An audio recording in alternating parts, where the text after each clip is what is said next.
is the Big O Show. This is the Big O Show.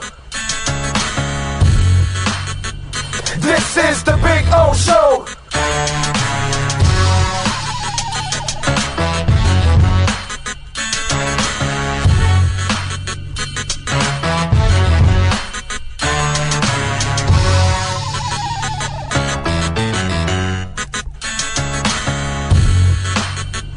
This is the Big O Show. This is the Big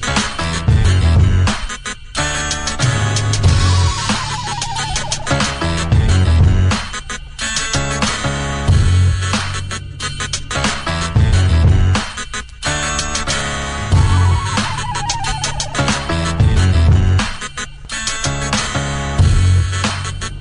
This is the Big O Show. This is the Big O Show. This is the Big O Show.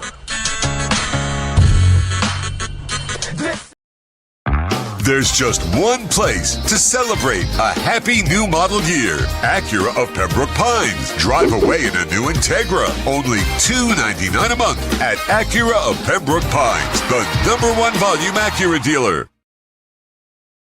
When presenting an award to an employee, athlete, executive, or fantasy GM, make sure you call Orvieto's Awards and More. For 35 years, these custom award specialists have been providing plaques, trophies, custom framing, while providing state-of-the-art laser and computerized engraving, UV printing, and glass crystal etching. They do all their engraving and printing in-house for quality control. Call Charles at 305-949-8098 or visit them at orvietosawards.com. Orvieto's Awards and More, where recognition is rewarding.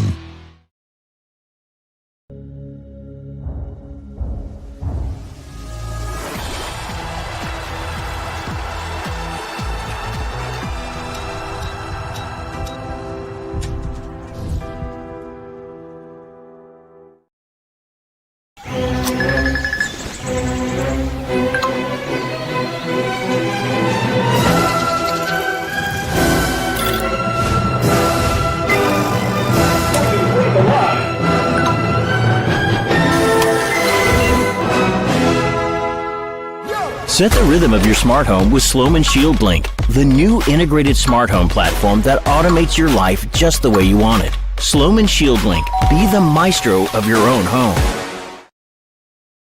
There's just one place to celebrate a happy new model year. Acura of Pembroke Pines. Drive away in a new ADX. Only $299 a month at Acura of Pembroke Pines, the #1 volume Acura dealer.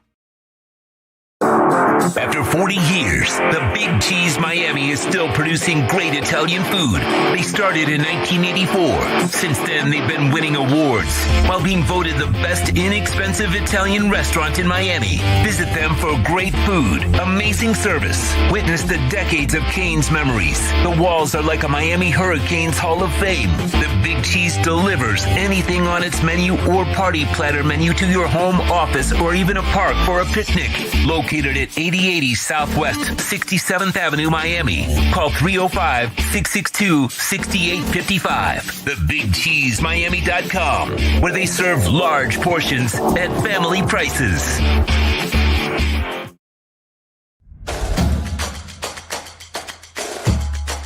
Welcome to Caneswear.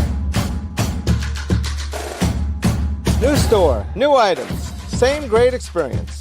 Family owned and operated since 2010, Caneswear has the latest merchandise from the Miami Hurricanes, Miami Dolphins, Florida Panthers, Inter Miami CF, and more. Come visit us at our store in Davie on University Drive, just south of 595, or online at caneswear.com. Caneswear, the spot Miami fans shop. The Sultan's choice for excitement and a caravan of savings awaits at Toyota of Hollywood. Your wish for savings has been granted with discounts of up to $4,500. Take a magic carpet ride in a Toyota Corolla, not $24,000, $19,988. Step into our Grand Bazaar where you'll find epic savings at the #1 volume Toyota dealer, Toyota of Hollywood, on 441 between Hollywood Boulevard and Sheridan Street. Open till midnight. For over 16 years, EJDConstruction.com has provided South Florida residents quality craftsmanship, accurate project management, and exceptional service. That's why EJDConstruction.com is an A-rated member of Angie's List and the Better Business Bureau. When you're looking for the right custom home builder for additions or home remodeling, please call my friend Eric at 305-433-4843. That's 305-433-4843 for EJDConstruction.com.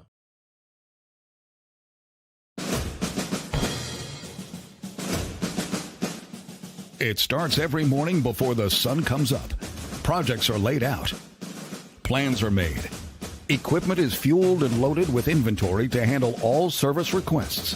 Orders are given to an army of skilled landscape maintenance professionals, certified arbor trimmers, irrigation technicians, and licensed pest management experts who fan out to communities and businesses all over South Florida. Experienced, on time, and dependable. Our staff is fully trained, licensed, and insured. Contact us by phone, email, social media, or through our website to answer all your landscape questions. We are Cutter's Edge.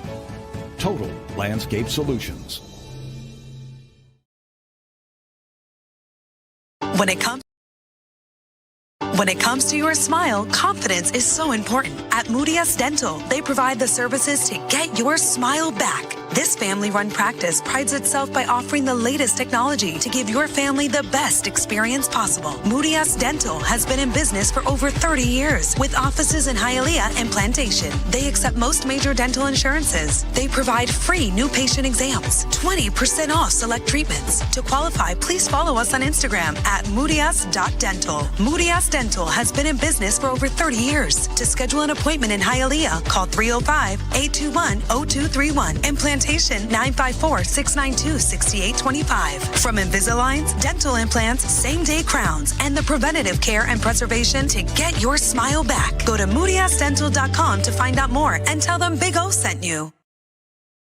Price, service, selection. Get all this and more at South Florida's #1 loved Subaru store. Subaru of Pembroke Pines. Save today with our 3 ways to save. 0% financing, 0 down payment, or make no payments for 90 days. From Subaru of Pembroke Pines.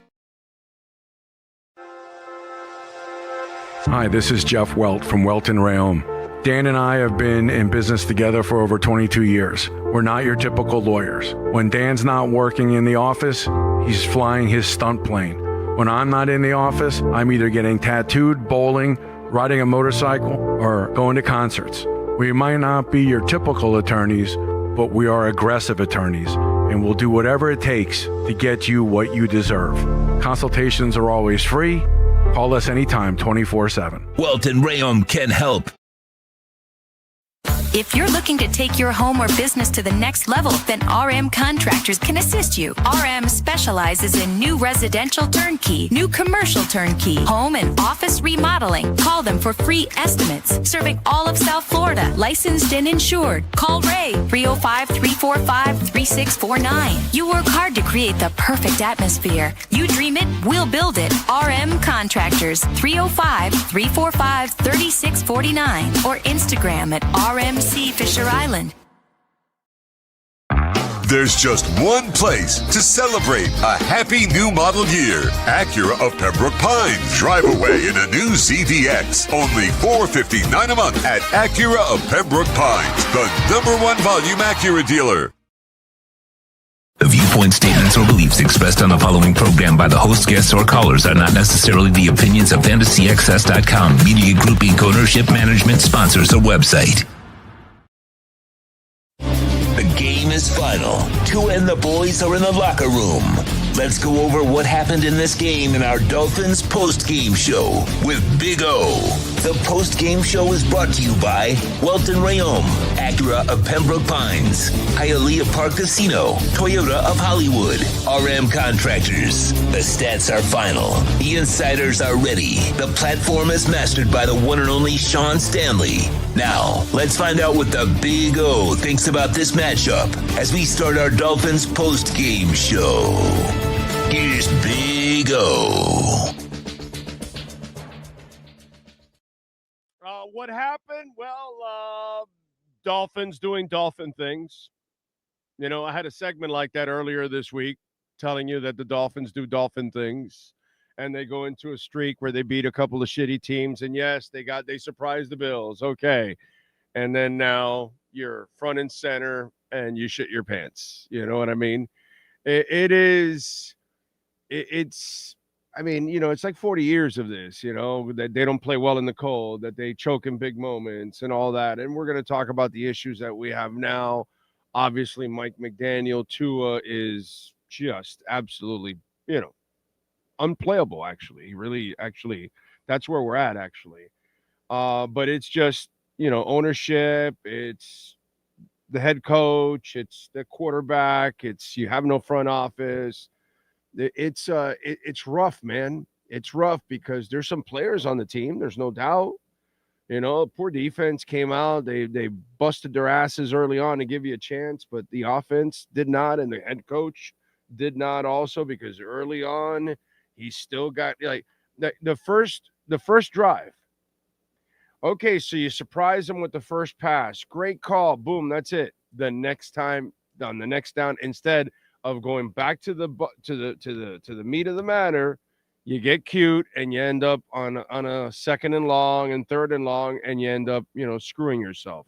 And that's this coach. And he did it a couple of other times early in the game. And then late in the game, you see Troy Aikman basically making fun of the fact that you need a bunch of points and you're not even hurried up. And then now you're hurried up at the end. It's constant with this guy. He's just a clown, dude. He's just a clown. And to think the clown owner, you know, already like, you know, whether they're thinking of keeping him or, I mean, it's just the stuff that comes out of that building and the stuff that people are reporting that they're, you know, hearing from that building. It's just sad, dude, because it gives us really no hope, to be quite honest. You know what I mean? It's 15 plus years. This guy doesn't know how to build a team. Look at Robert Kraft. In 3 years, he flipped his team from Belichick to Vrabel, from Brady to now May. Like he didn't waste any time with mayonnaise. He got rid of him right away. The Belichick disciple. We kept the Wanstead disciple. The Jimmy disciple Wanstead around for like 6-7 years because we're a stupid franchise. We'll keep starting Ryan Tannehill. Now we'll keep throwing out there Tua, who clearly can't play, dude. Like whatever happened to him with that hip injury last year, whatever it is, like we keep doing stupid things. We extend Mike McDaniel. We extend Joe Philbin. These are the things that stupid and bad franchises do. And Stephen Ross is as dumb as it gets when it comes to football. These are the facts. We can't do a goddamn thing about it. It's terrible. It's terrible. And they expect you to pay for the tickets.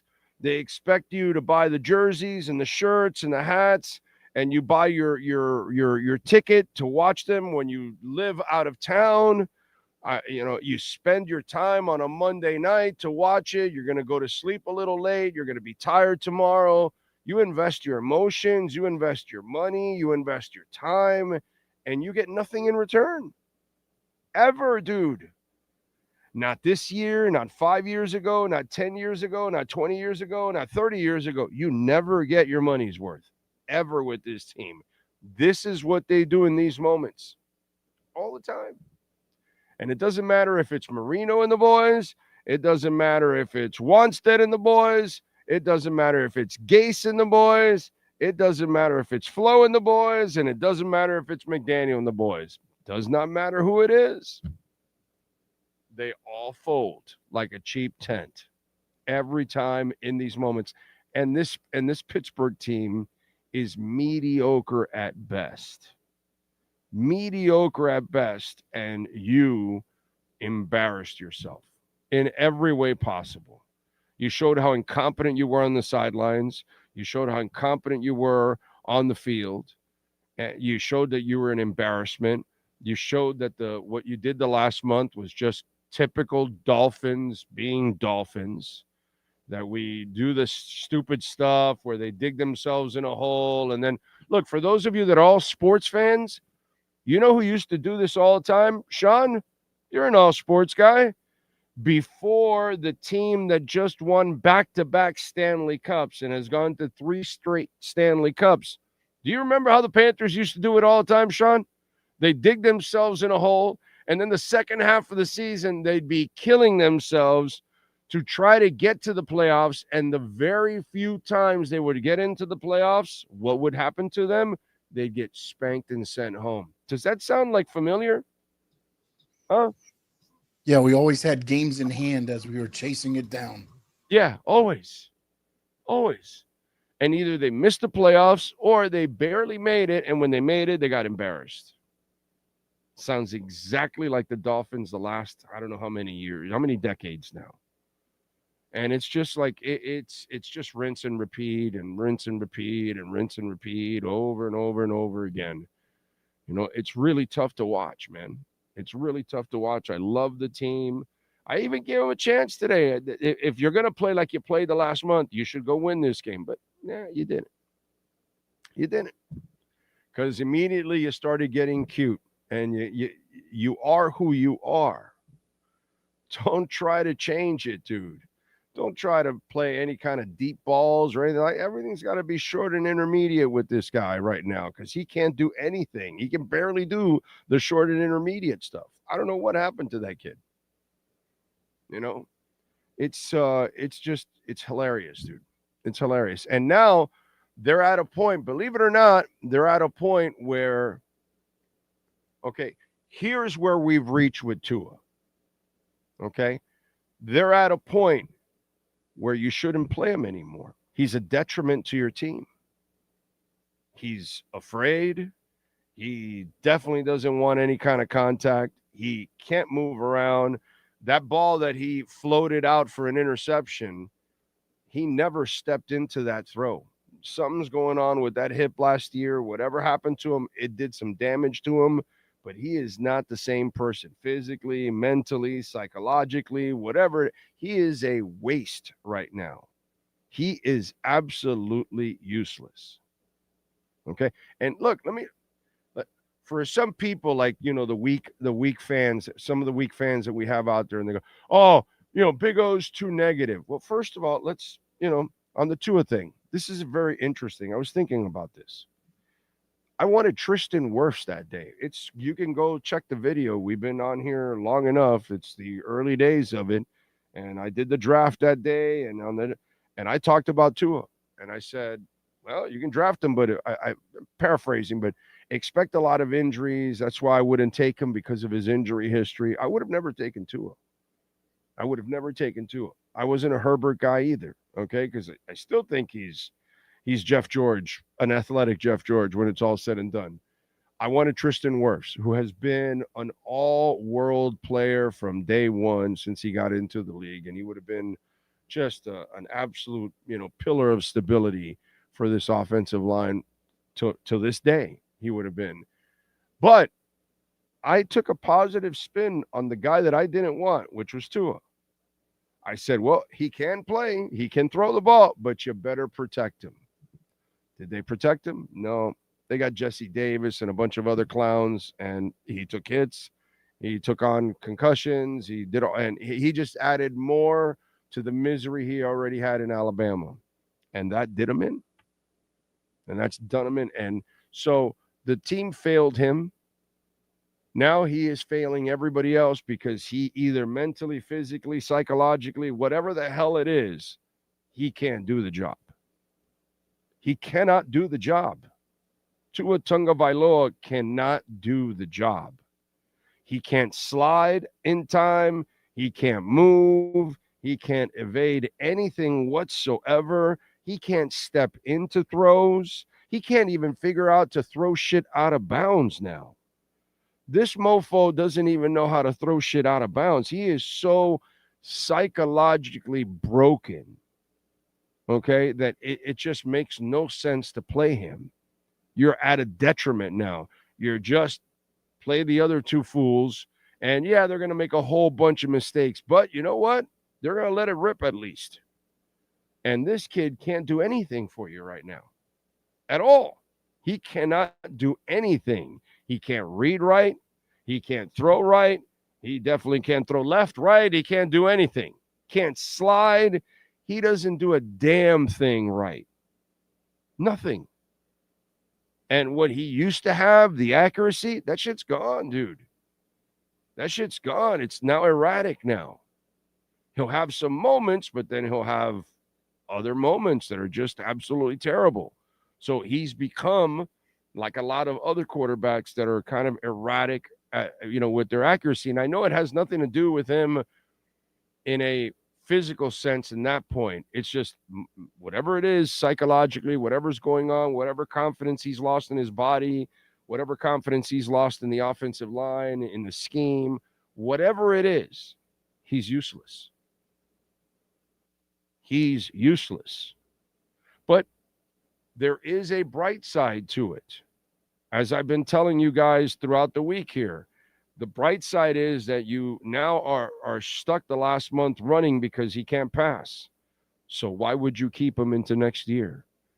Now this is good because instead of the stupid talk about bringing McDaniel back, which is good about this game, okay, you lost. And plus he showed you he doesn't know how to call a game still. And it's like you're 4 years in, like dumbass Stephen Ross. Bro, go clean house and clean house from top to bottom, you fool. Do it right. Get rid of everybody. So don't bring back McDaniel. And Tua, suck it up, bro. Take the hit. Do it June 1st. Break up it and suck it up and deal with the next 2 years of cap hell. You got to deal with it anyway. One way or the other, you're going to still deal with it. So you might as well do it and break it into 2 years and ease it up a little bit and move away from a guy that cannot play. He cannot play, and I gave him the benefit of the doubt, okay?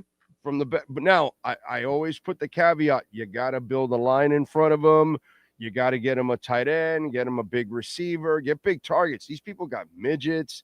They got bad offensive lines. They got a clown that wants to pass more than run. They did everything possibly wrong that you can do around Tua for him to succeed, okay? They screwed it up. But at the same time, Tua has screwed up on his own because he's held on to the ball. He's done stupid shit thinking he's some kind of an athlete, and he's brought on some of that pain on his own. He doesn't really take care of his body, and now it's too late. And now it's too late for him to do all the things that he should have done from the beginning, that at least it might have fended off some of the crap that he had to deal with the incompetence around him. And this is what ends up happening. And like we've talked about many times over on the show, they didn't support Marino. They never gave him the running game and the defense, and so you didn't maximize Marino. Even Tannehill, who I am not a fan of Tannehill in any way, shape, or form. But I will use the example of Vrabel, knowing what he has in Tannehill, and he said, okay, I'm just going to need him for a couple of plays, but it's going to be the defense, the offensive line, and Henry carrying everything, and that's what happened. And they got away with it with a little bit. They were never going to win it because you don't have the right quarterback in the end. That's how it goes. But they were able to maximize Tannehill more than the Dolphins. And now you have Tua, and you F this up too, and now the kid is toast. So now you're dead in the water. Now you're done. Now you got to move on. So that's the only positive I can find out of all of this. If you're the owner, we have a stupid one. And we have obviously stupid people around him also giving him advice, because this is what we have for 15 years. We have to go by track record, ladies and gentlemen. So all the minions that are around him, and I'm a real big fan of a couple of them, but clearly they have terrible advice, clearly, okay, because they've all been kept around and hanging around and all that kind of crap, and the results are all the same. But if that doesn't change, how do we change everything? And if you can't see yourself there that you need to get rid of McDaniel, you need to get rid of Tua, like, it's bad PR to come back with those guys. Tua looks like he is done. And some of you were already getting suckered with McDaniel, thinking that he could actually become a coach or something. I was getting that, which I don't understand. Like, you've watched for 4 years. The man doesn't learn. He never will learn. He can't be the guy. So I don't understand any of this. So this at least is another layer and another more examples of why you cannot keep.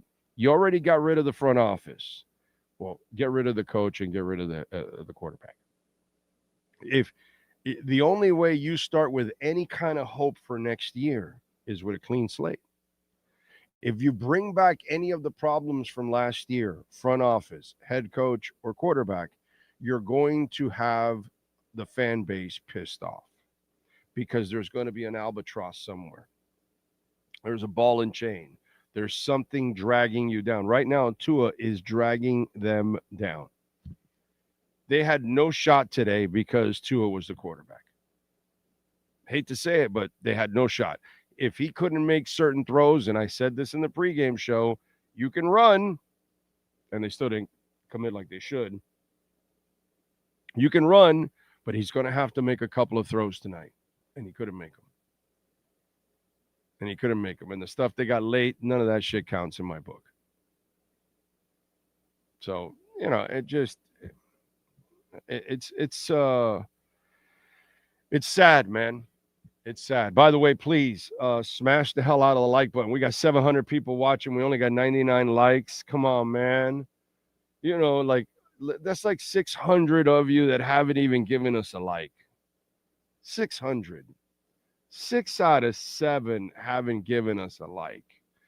Come on, man. Make that counter just explode for several hundred. Please. Do it for Sean Stanley. Do it for the Panthers that won tonight. You know what I'm saying? Do it for some of those guys on defense that played well. And, they tried their best today to keep the team in it as long as they could until McDaniel, Tua, and the offense failed them. 172, not bad. That's 72 of you that had a heart. Let's go. Come on, man. Rock this bitch. Let's get it to 300-400 easy. I know all of you aren't going to do it because some of you just I don't dislike us and can't make the effort of hitting the like button, which is kind of, weird. Kind of weird. It gets the algorithms going. It actually helps the show.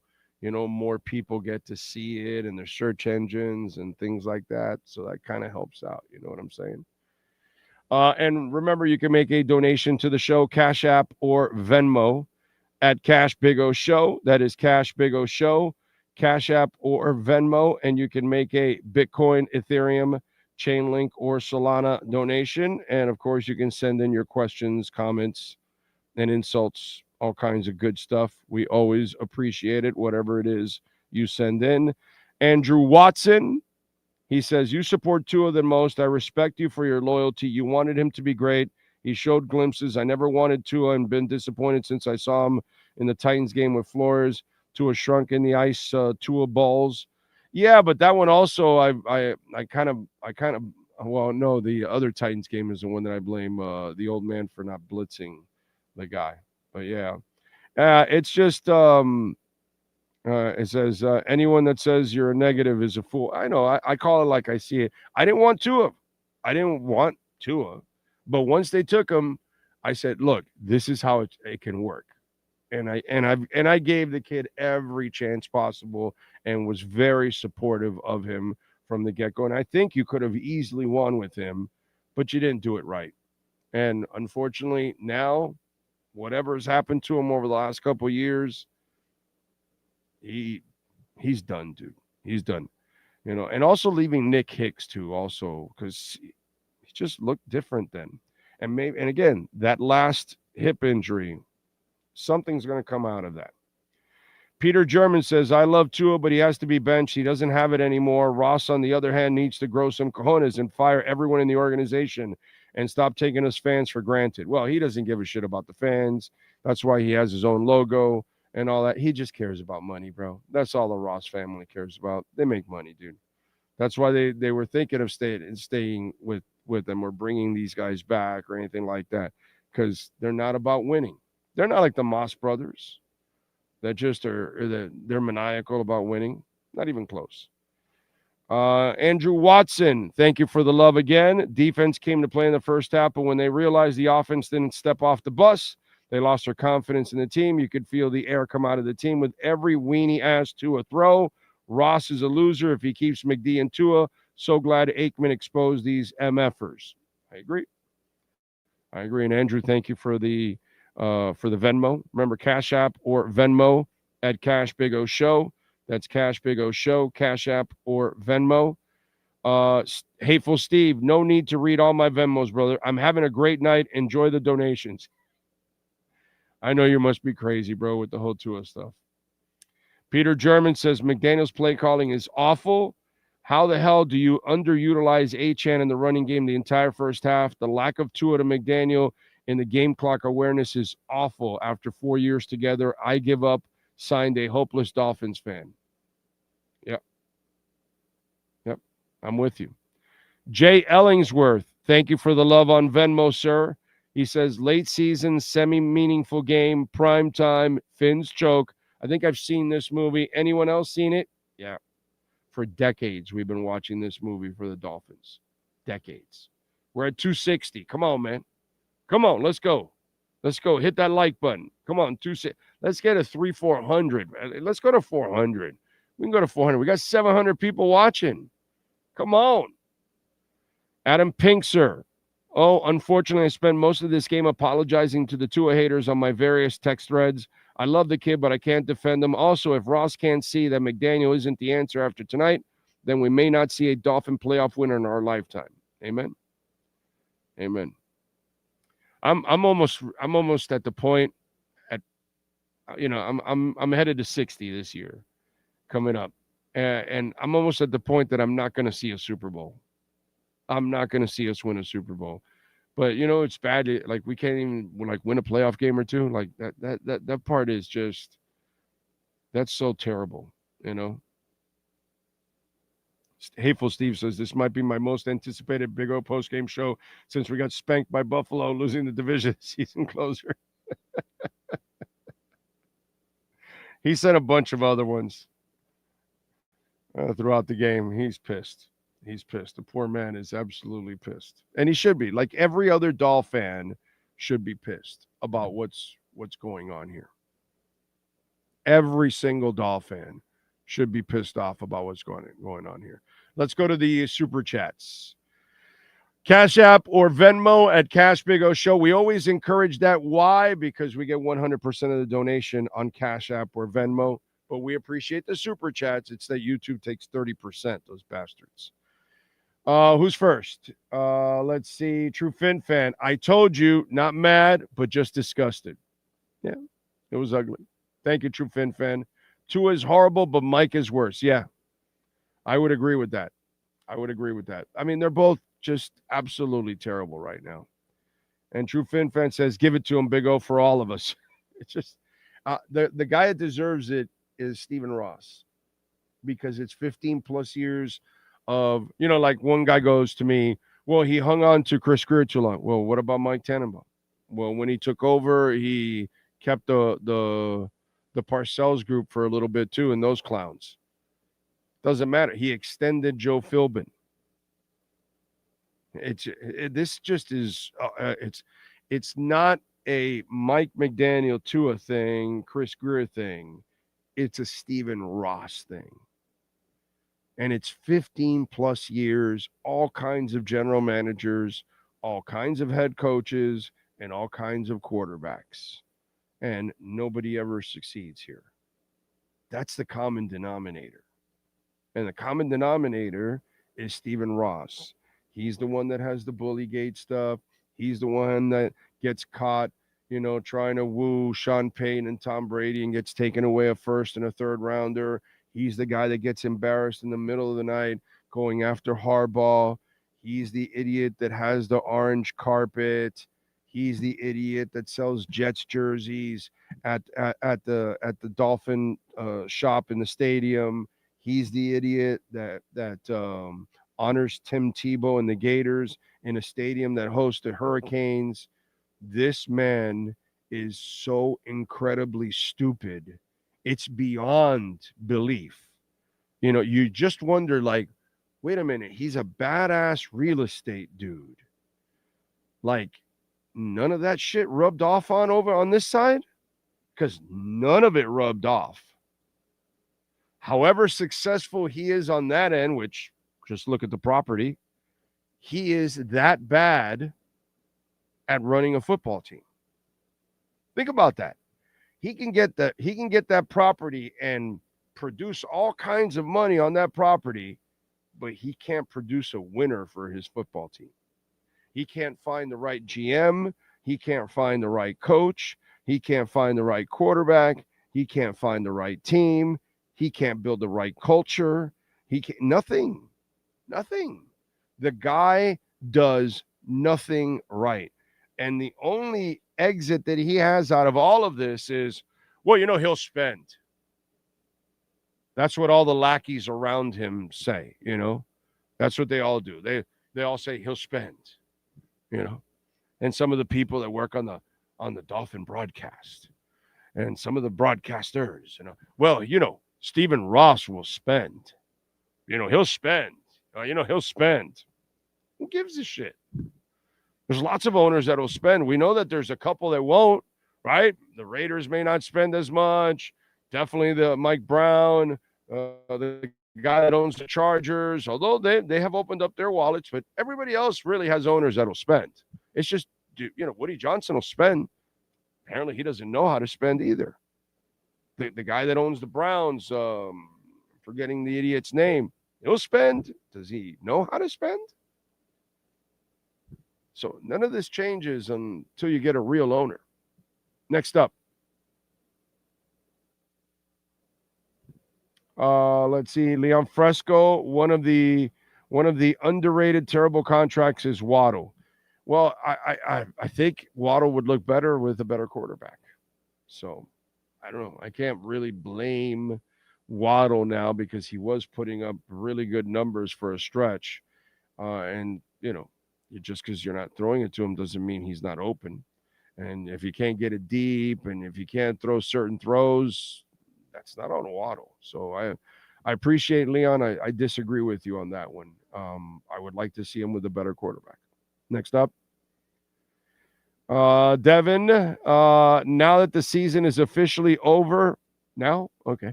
Can we please see one of the backup QBs, Zach Wilson or Ewers, for the last 3 games? They should. Might as well.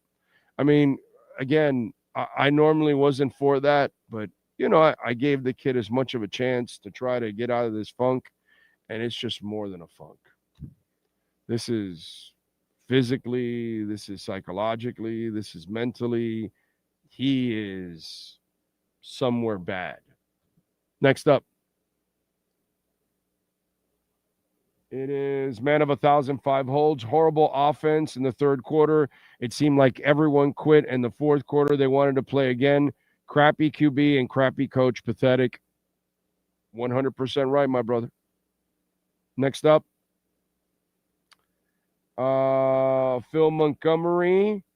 I'd like a tough coach, smart GM, and a QB who isn't a liability physically and mentally. Can't wait to turn the page on this shit. Yeah. But the question is, where's the guarantee that we're going to get anything like that? Cash App or Venmo at Cash Big O Show. Devin, the Steelers did nothing special. They stopped the run and dared Tua to beat them with the passing game. LOL. Exactly. And Devin, we talked about that in the pregame show, that you could try to run, but if Tua can't make a few passes, you're not going to win this game because they're going to do whatever it takes to try to stop the run. So you're going to have to loosen it up with a couple of passes, and then you can do it. And at the same time, early in the game, McDaniel didn't do a good enough job of staying with the running game when it was working and everything. You know what I mean? But again, this is part of the game. That McDaniel's terrible, now Tua's terrible, and it is what it is. Thank you, Devin. Appreciate the super chat. No doubt, predictable, but it still sucks. Fins up. Amen. Amen. Devin again. NWI has to be the worst free agent signing ever. You know what? He scored 9 touchdowns with no QB last year in Tennessee. I'm not going to blame him, dude. I'm going to blame McDaniel. He never gets big receivers involved. They sign them. It's like tight ends, and like he started to use them now finally. But really, it's been I'm going to blame McDaniel. But yeah, it turns out to be a bad signing because, we don't know how to use him.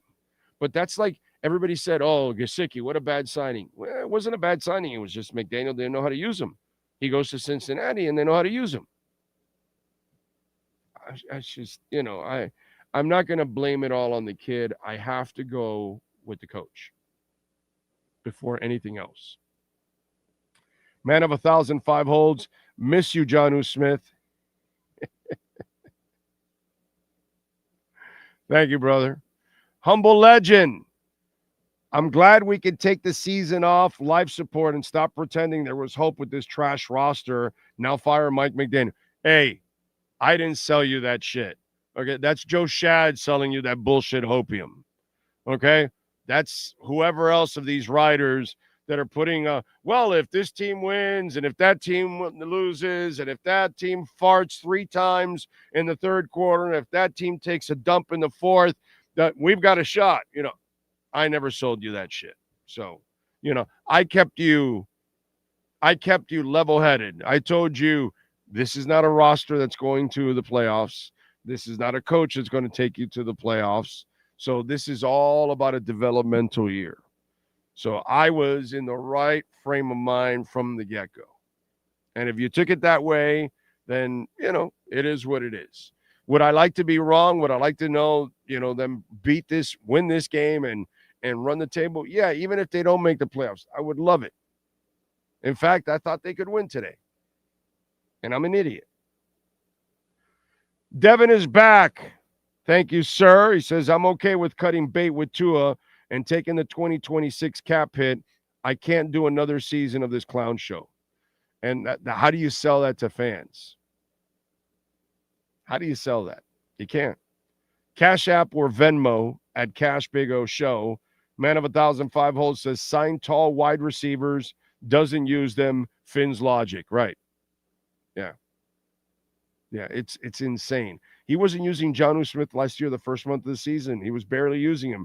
And then all of a sudden he started using him. It's like, yo, what's wrong with you? It's insane. How about with Waller? In that game where he's not used at all, just like a decoy, and at the end he catches a touchdown. Or the game where you take a 17-0 lead because you're throwing to Waller, and then in the second half, they took him out of the game. No, dude, no. You're just a terrible coach that you don't know how to free him up. Come on, man. That guy's too big, too much of an enormous object that can outjump everybody, outstretch everybody. You saw it today. You can do that a whole bunch with him. I used to watch it with Oronde Gadsden, who couldn't outrun my grandmother. My grandmother was faster than Oronde Gadsden, and she's a slow-ass hoe. And yet, you couldn't cover Oronde Gadsden. I wonder why. Maybe because he had body control. Maybe because he could jump up in the air. Maybe because he could high point the ball. Maybe because he had hands that were like vice grips. Maybe because he was a clutch-ass mofo. And by the way, Darren Waller has a lot of those qualities up in the air. Got great hands, got body control, can high point the ball.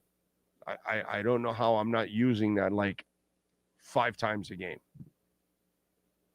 Stupid coach. It's D. Griff. Thank you, sir, for the love in the super chat. There was more to that hip injury at Houston last season. He was shut down last 3 games for a reason. Tua's done physically. It's 100% the hip. That's what it looks like. I agree with you 100%. Something happened because he is a stiff little runt now. Yeah, he looks like an Oompa Loompa. Because they could barely move around. They had no hip action. He looks like an Oompa Loompa now. Seriously. All we need him is to just go out there and start singing Oompa Loompa Doompity Doo. We've got another shit game for you. Let's see. What else do we have here? Enrique. Thank you for the love in the super chat, sir. Just wanted to remind everyone to tune in next week for Tua's 16th interception. Possibly 17th also. Hey, he could be like Oprah. He could be like dishing out several. He throws them in bunches. So let's tune in next week. Toxic Fart. Thank you for the love on the super chat. Hey, by the way, we're over 300. Let's get into 400. Let's go. Come on. I know you guys. I know there is at least 77 more of you that can hit the like button and get us to 400. Please, come on. Do it. Do it for your love to fire Mike McDaniel. Do it for your love to cut Tua on June 1st. Hit that like button for that. Toxic Fart said, paid $5 to watch the game on Sling TV. Could have used it for a bigger super chat. Thank you, my brother. Appreciate you. Very nice of you. No Doubt says, Isaiah Johnson sighting at Gunner. He's a big dude, bro. I like him. He's an interesting talent. I don't know if he'll translate, but man, if he can play at that size, that'll be very impressive. Very impressive. That would be really, really cool if he can make a transition. Let's see what else we have here. Cash App or Venmo at Cash Big O Show. That is Cash Big O Show, Cash App or Venmo. Tua was once positioned at the new Marino. This is like when Johnny Marr left the Smiths and they tried to replace him with 3 different guitarists. Nope. Only one Marino and only one Johnny Marr. You are correct, sir. You are correct. Sean, let's give Big O a blind-ass fan alert just for all those years trying to tell us what we wasn't seeing and we saw. No, this is a whole different ballgame. This is not the guy from 2 years ago. Whatever. I mean, listen, if 2 years ago you were saying Tua can't play, it's stupid. With no running game and a stupid coach on the sidelines, and no offensive line, he was doing phenomenal things. But something happened to that kid. Something happened with that hit, and he has completely lost it. But he was playing well. He was balling. He was playing really well. Considering the shit around him, he was balling with what he had. If you would have given him a real running game and a real offensive line, the story of our lives here for the Miami Dolphins, if you actually gave him what he needed to succeed, you would have gotten a lot more. But unfortunately, you didn't. And this is the price you pay. So, the bottom line is Stephen Ross is the owner. So it doesn't matter who the head coach is or the quarterback or the GM. You have an owner that doesn't know how to build a football team and doesn't know how to find talent. So really, in the end, and has nobody around him. Marino doesn't know a damn thing. Tom Garfinkel doesn't know shit. Nat Moore doesn't know shit. None of them. And I love Nat Moore. My favorite receiver my favorite Miami Dolphin receiver is Nat Moore. My favorite Dolphin of all time is Marino. But all those people that sit in that luxury box with him, none of them know shit how to build a football team because they've been around him for 15 years in his ear, and he's asked them all opinions. about all the different GMs and coaches and quarterbacks and all that, and he's gotten their opinions. So this is the same clan that's been around him forever. He's got nobody that knows what the hell they're doing. The only thing they know how to do is they know how to make a lot of money. They know how to sell a lot of bullshit, and they have built up that property to be an absolute gold mine. And they've got the faces in the organization to address the season ticket holders and the sponsors and all that BS and keep them happy, and they can rub shoulders with them and they can go get their pictures and all that kind of stuff and whatever, freebie here and a mingle there. But in the end, you keep paying for your tickets and you keep doing all that and you keep, tailgating, and they're not about winning, dude. They're not about winning. Anybody that extends Mike McDaniel is not about winning. Anybody that extends Joe Philbin is not about winning. Anybody that allows the story to get out from there that they're thinking of keeping them just is not about winning. And if you're going to bring back Tua broken like this, you're definitely not about winning. And if you're only thinking, if you're really not about the money, then you cut ties with Tua and you move on, dude, and you take the loss. The Moss brothers, that they have, I think it's 7 years now they've owned the team and they won the championship.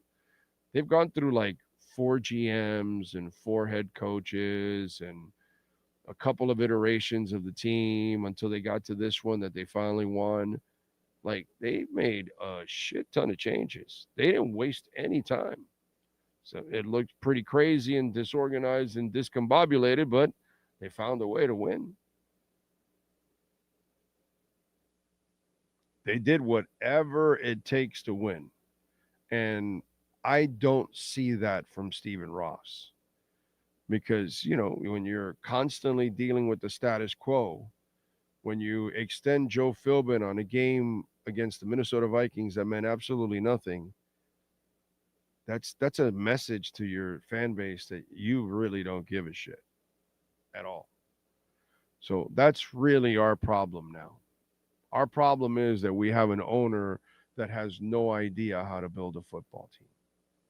And that's the part that hurts us, because we all want to see them win. We all want to see them have success.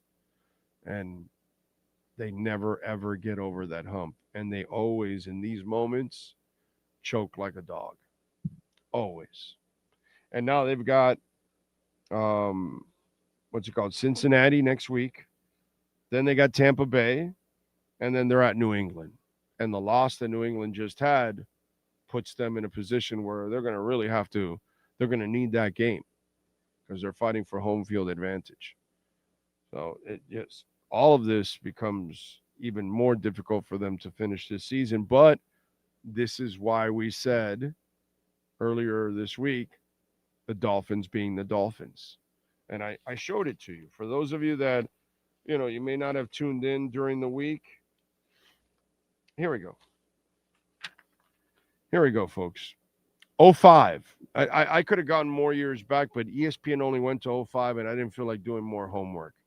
But 05, they started 3-7, right?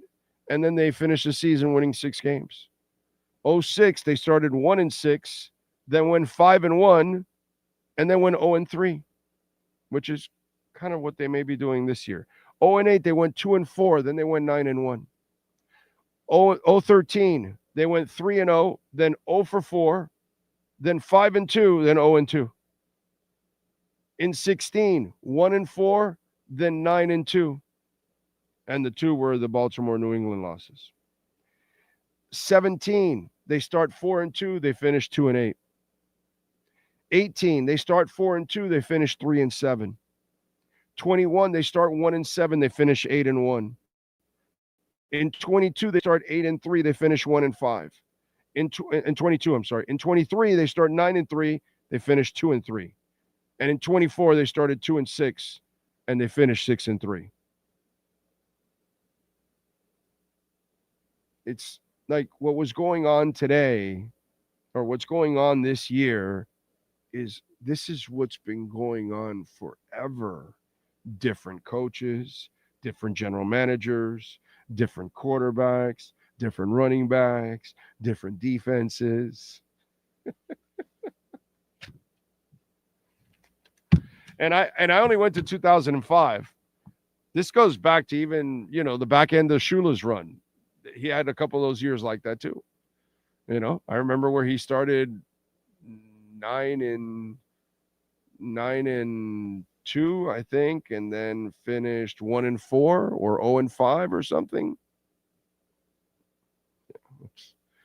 It's been going on for a long time. And it's like people have short-term memories or something like that, and they start like changing the narrative of the season, like, oh, they've turned the corner and Mike McDaniel's figuring shit out. No, he's not, dude. He's the same incompetent fuck that we've seen in other years with other coaches that have done the same thing. Like when Flo got fired and he finished with a streak, and people are like, well, why did they fire him? Well, did you see the beginning of the season when he went 1-6? What was it? 1-7. Did you see that? Well, yeah, that's why they fired him, because he had a team that could have been a playoff team, but he went 1-7 in the tough games and then 8-1 in the shitty games. Yeah, that's why you got fired. It's not because you had a great finish. It's because you had a shitty beginning that you buried yourself. So that's the thing, that we're kind of stuck in this meat grinder, and we're in this, in this hamster wheel, and it just doesn't stop spinning. Because the same things happen over and over and over again. And it also happens because you have an owner that doesn't know what he's doing. And that's the part that puts you at a real disadvantage. Peter German, thank you for the love on Venmo, sir. Says Ross not hiring Vrabel and cutting ties with McD was the biggest mistake ever. How about this? What did I say I wanted to do after week 3 this year? Okay, forget the Vrabel thing. I wanted Vrabel last year. I wanted McD fired after the Colts game. We were in Indianapolis, Sean and I doing the postgame show. Okay, we were in an Indy bar with a bunch of Dolphin fans. It was awesome being with Dolphin fans. Obviously, everything else sucked.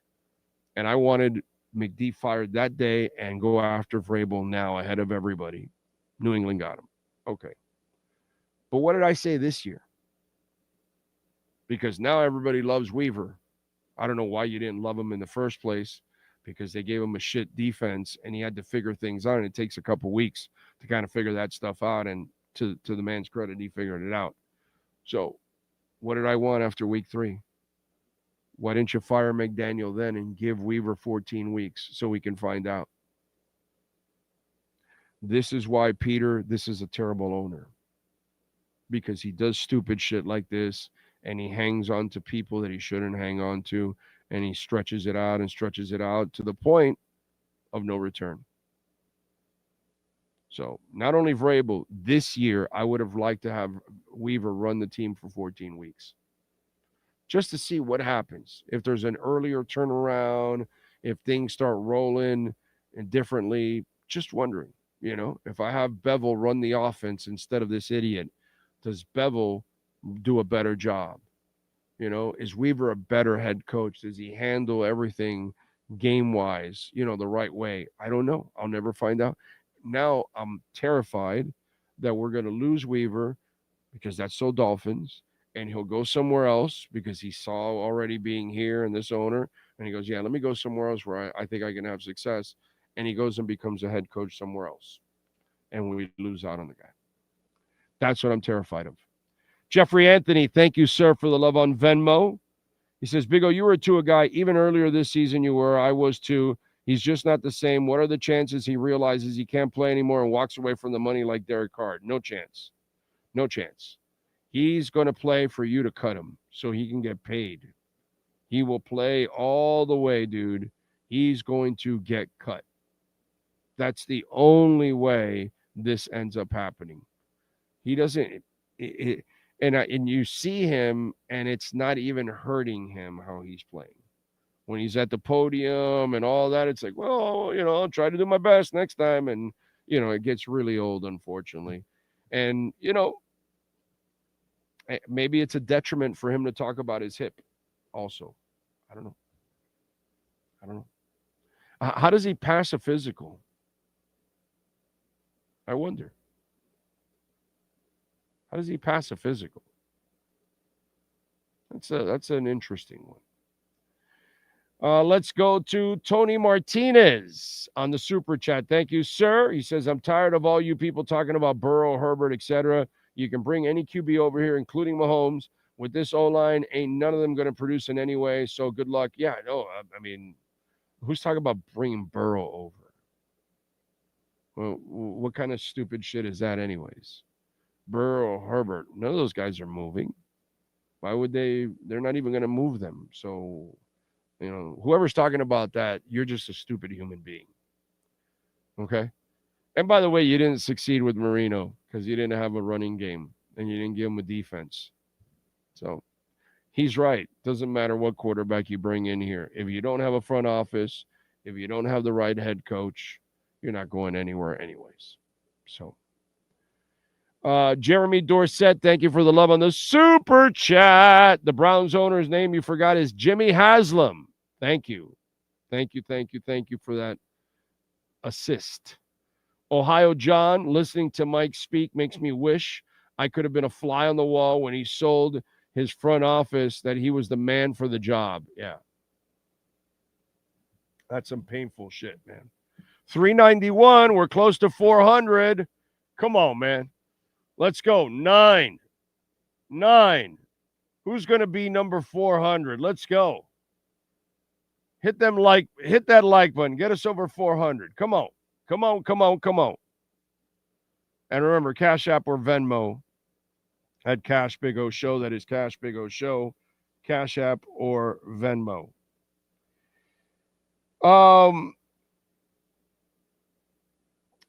Sometimes you got to make a key decision in the game. Let's go to our Sloman's key decision of the game. What was the deciding moment? Who made the right move? Where did the game change? It's the Sloman's key decision of the game. Make the smart decision to protect your home and family by calling Sloman's at 1-800-ALARM-ME, serving Americans for nearly 100 years. Here's our Sloman's key decision of the game. The key decision, it's a good one. Yeah, well, it's a good one for you because we're in 49 of 50 states, and if you do order ShieldLink, that's a good decision. That's a good decision because with one app on your phone, you can control the lights, the climate, the door locks, the music, the blinds, the TVs. Right now, I can go on my phone and start blasting the stereo in the house and piss everybody off that's actually sleeping. But I'm not going to do that because, that would be a completely dick move. But with ShieldLink, you can keep up with everything, dude. Somebody leaves the door unlocked in the house, you can lock it from your office, from your car, from your drive-thru, wherever you're at. It's a beautiful thing. So order it. Now, that would be a great decision by you. But, it's really about key decisions. So I can kind of twist it around however I want. And the key decision is made by Stephen Ross. And this is why you're experiencing another shitty night with the Dolphins as they lose 28-15, drop to 6-8, look like absolute frauds because you have an owner in Stephen Ross that keeps Mike McDaniel around, and you have a moron in Mike McDaniel that continues to play Tua Tagovailoa when he clearly physically cannot play the position at this point in time. I don't know what happened to him. I don't know what's going on, but obviously you're selling me some bullshit that can't be sold and can't be bought. But, hey, this is the key decision. This is why the franchise is mediocre. Why? Because you have tied yourself to a mediocre quarterback. You have tied yourself to a mediocre head coach. You had a mediocre front office. And now you find yourself in the same mediocre situation you've been in since you've been the owner for 15 plus years. How about Stephen Ross? You get a real football person to start making decisions, and you stop making all the key decisions because your key decisions are bad decisions. That's our Sloman's key decision of the game. Our key decision of the game is brought to you by Sloman's Home Shield. When you want to protect your home, family, or business, call Sloman's at 1-800-ALARM-ME.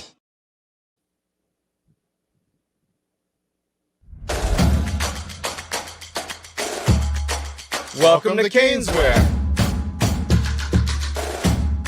New store, new items, same great experience. Family owned and operated since 2010, Caneswear has the latest merchandise from the Miami Hurricanes, Miami Dolphins, Florida Panthers, Inter Miami CF, and more. Come visit us at our store in Davie on University Drive, just south of 595, or online at caneswear.com. Caneswear, the spot Miami fans shop. There's just one place to celebrate a happy new model year. Acura of Pembroke Pines. Drive away in a new ADX. Only $299 a month at Acura of Pembroke Pines, the #1 volume Acura dealer.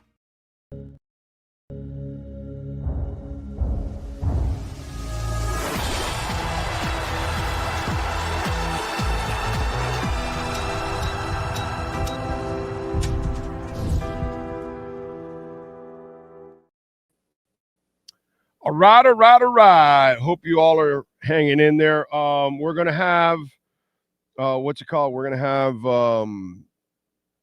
David Furones and Chris Perkins join us any minute now. Hopefully they'll be joining us any second now, fresh from the locker rooms, and we'll talk to them and we'll see what's going on, because obviously it is not good what's going on with the boys. What else do we have here? Is anyone surprised what happened tonight? Same movie, same ending. Yeah, unfortunately, that is the case.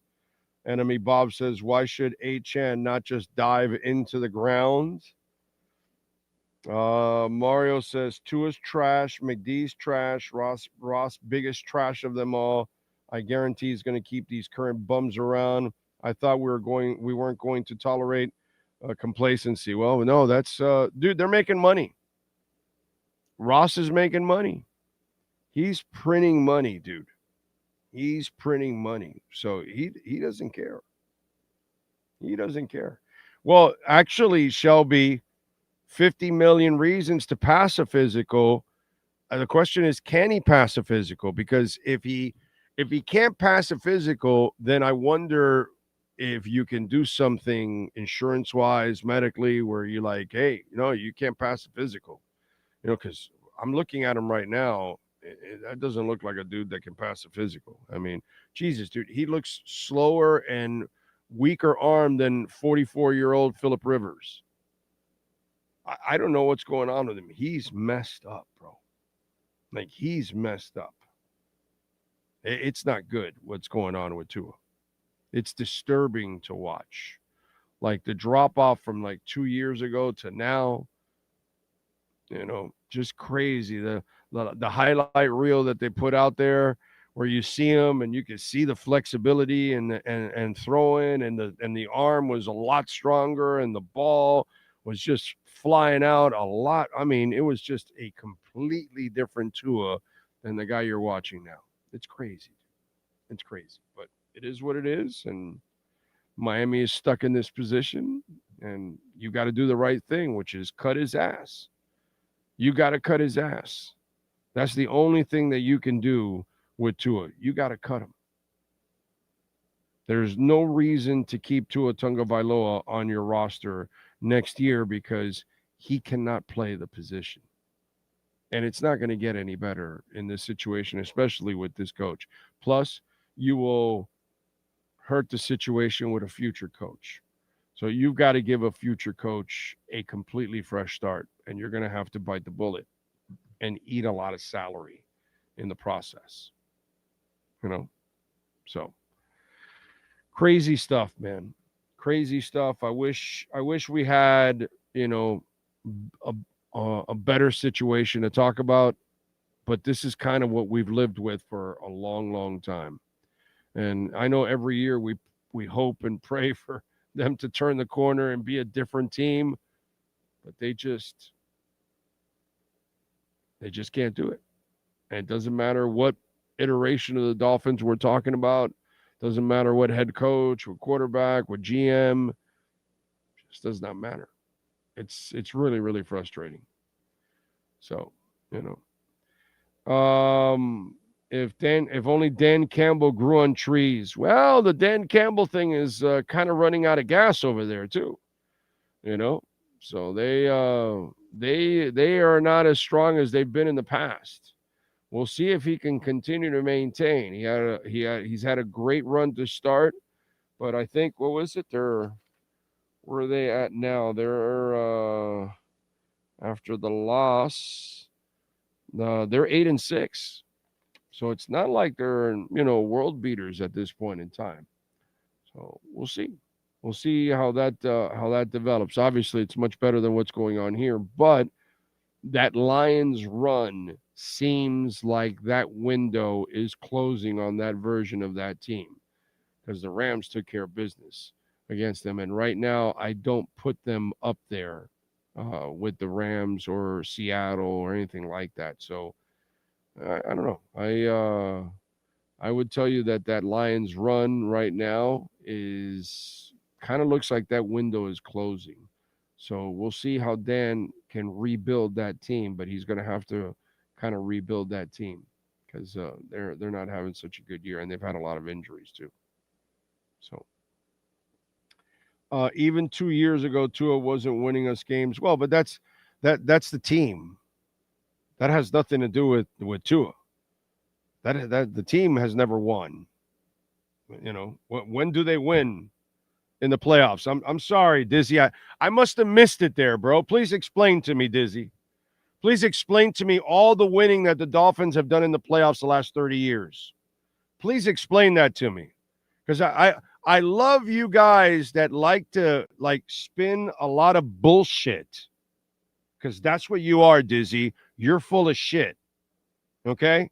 The Dolphins never win in the playoffs, dog. No coach ever wins in the playoffs. Jimmy Johnson used to get embarrassed in the playoffs when he was here with the Dolphins. Embarrassed. Okay? Embarrassed. Dave Wannstedt wasn't winning a bunch of playoff games. I'm sorry, Dizzy. I must have missed it, dude. I must have missed the history of the Miami Dolphins winning a bunch of playoff games. Because that's what I love. 2 years ago, Tua didn't. He wasn't going to win you playoff games. If you don't have the offensive line, Dizzy, which they didn't, if you didn't have the dedication to the running game, which they didn't, and if you didn't have a dominant defense, which they didn't, you weren't going to win jack shit. That's just the way it goes. So I'm sorry that Tua wasn't winning the playoff games 2 years ago. He was playing more than well enough for you to win playoff games, but you didn't do everything else around him. So you depended on a passing game that doesn't fly, that doesn't travel in the winter. The problem is with some of you like Dizzy, y'all need to learn football. You don't know football. And just because you had a hard-on for Tua, and look, again, I wouldn't have drafted his ass because of his injury, but the kid can pass the ball, or he could. But you ruined it. It's done. It's over. You had your window. You didn't build a line. He took a beating. That's it. It's over. He took the concussions. It's over. He took that hip injury. It's over. You had your chance. You had your window. You screwed it up.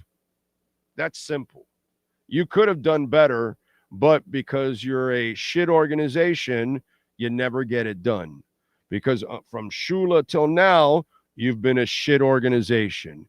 You can't build around Marino. You don't know how to win. Jimmy Johnson said you were going to be special. You weren't jack shit. Dave Wannstedt was completely lost. So is Joe Philbin, and so is Cam Cameron, and so is Adam Gase, and so is the rest of these clowns. So, Dizzy, I'm not exactly sure what history you're talking about, but the Dolphins don't win a damn thing, and it has nothing to do with Tua. It has to do that it's a bad organization for a long time, and it doesn't matter who the coach is. It doesn't matter who the quarterback is. Nobody wins here. Nobody. And Dizzy, if you haven't figured that out, you're not very bright. So there you go. And that's right, Dizzy. Now you got it right. Just because I say it, you damn right. It's the truth.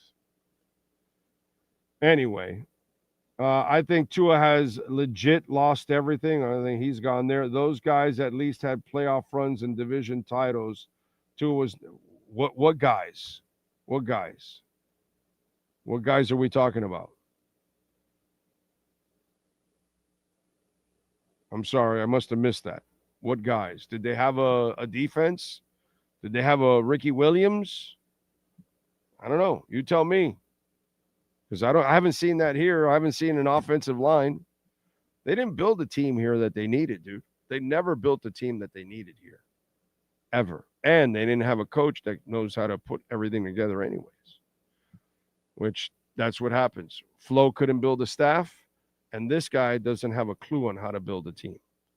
So, the Dolphins are what they've been forever. They're an organization that doesn't know what the hell they're doing. And it doesn't matter who we're talking about, unfortunately. And that's what they look like, and that's what they've produced. They've constantly produced a organization that doesn't know what the hell they're doing. Let's see, who do we got here? C, Big O, Tua smiling and laughing down 3 scores is truly unacceptable. Tua got his bag, and he might just not care. The joke's on us, as always, right? Yeah. That's why when the one guy said, is Tua going to retire? There's no chance Tua retires. No chance. You will have to cut him so you pay him. And he knows that. So he has to continue to play. And to me, he looks like a guy that's just going through the motions. He doesn't look like a guy that's completely dedicated to this. He doesn't look like a guy that is physically hurting by the way he's playing. If Marino played like that, which, that only happened like when he had bone spurs in his shoulder and shit. But if Marino played like that, he would be livid. He would be pissed. Because usually that's what, players, like when you're playing bad and you feel like you're not contributing, that's what happens. That's what happens. It's ridiculous, but it is what it is. We had Ronnie and Ricky and Ross wanted Henny to pass the ball 35 times. Did the Finns ever beat Rodgers when they played him? Who cares? Tyreek will be playing on an NFC team and go back to Kansas. Tyreek will be lucky to play football again. He tore up his knee. He's in his 30s.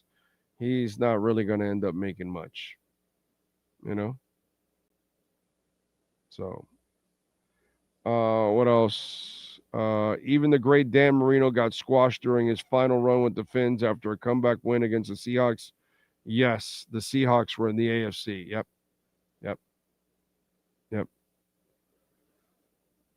What else? Just like when someone can't do the job, they get fired. It's painfully obvious that Tua can't play QB anymore, so he needs to be cut. Well, it's up to the owner, my brother. It's up to the owner. The owner is the one that has to see what's going on, So, we'll see. Let's go. Okay.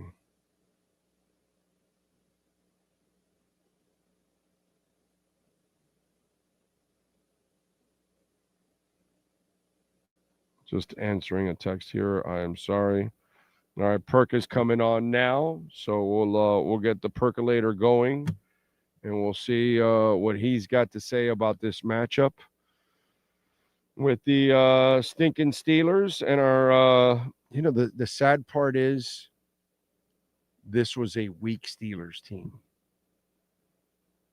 This is one of the worst Steelers teams you will ever play in a December and you couldn't even show up. That's the part that kind of hurts even more. You were playing so well. You had a chance to kind of like send a message that, hey, we're not going to be the same old Dolphins from the last 30, 40 years that can't play in the cold and chokes in big moments and all those kind of things. You had a chance, dude. You had it perfect. A Steeler team that's not that good. They're like, I forgot their record without TJ Watt, but it's bad, like really bad. And then obviously the Dolphins' record in the cold is terrible. Tua's record is over, so you had all this going for you. You had an opportunity to kind of like say, all right, we're not going to the playoffs, but you know what? We're a little bit different. We're a little bit better than what our record says or whatever. And you get another win. You get to 500. You win on the road in these conditions, all that kind of stuff. And you weren't playing a great team. It couldn't have been set up more perfect for you. Even somebody might have even said, oh, yeah, you won, but the Steelers aren't that good. Some people might have even said that, but whatever. You couldn't even do that. You couldn't beat a weak Steelers team, the weakest Steelers team you will ever play on a Monday night. The next time you play them, they will probably be a pain in the ass, and you will have no chance to win that game. It's probably what will happen, knowing our luck. You had a chance to actually win that game. And you couldn't match what you were doing the last few weeks, even against Buffalo. And Buffalo's defense, just like the Steelers' defense, isn't anything special. And yet they knew what was coming, and you just couldn't stop it. And yet tonight, and they got away, early on they did not commit to it like they should have, and they got fit, and they got cute, and they paid the price. All right, let's do it. The percolator is ready to go with our EJDconstruction.com Miami Dolphins postgame report.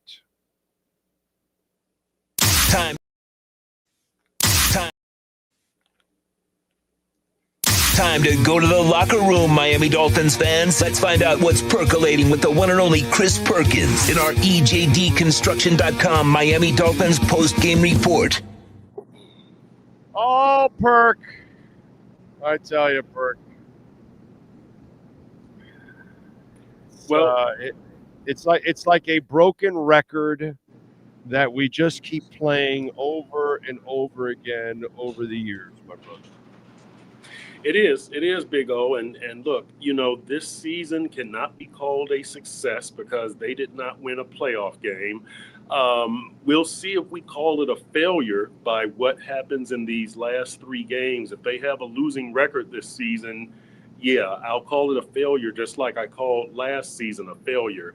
I will say this. I'm glad that they kind of discovered a run game defense identity. And if Mike McDaniel comes back next season, which it looks like he will, I hope that he does not bring that big play passing offense for a couple of reasons. Number one, it gets shut down by good teams. Number two, Tua has regressed. And number three, they do better with elements of other offenses. And what I mean by that is last season, you remember they went to the dink and dunk, Big O. They finished 6-3. This year, they go to the run game and they win 5 out of 6. So incorporate more of that into your offense, have less of that big play passing game, and I'll have more faith about Mike McDaniel coming back next season and doing. Perk, how can you even say that, bro? Mike McDaniel's fucking useless, dude. Big O, he's probably not going anywhere. Big O, he's probably not going anywhere. He's probably coming back. I mean, listen, I get that, but it makes 0 sense. It's a stupid move by the owner. One of many stupid moves that he continues to do. It makes 0 sense to bring back Mike McDaniel. He instills 0 confidence anywhere, and there is 0 justification to bring him back. There is no you can make for him. Big O, this isn't me talking. This is what I'm hearing from people who are close to Steve Ross.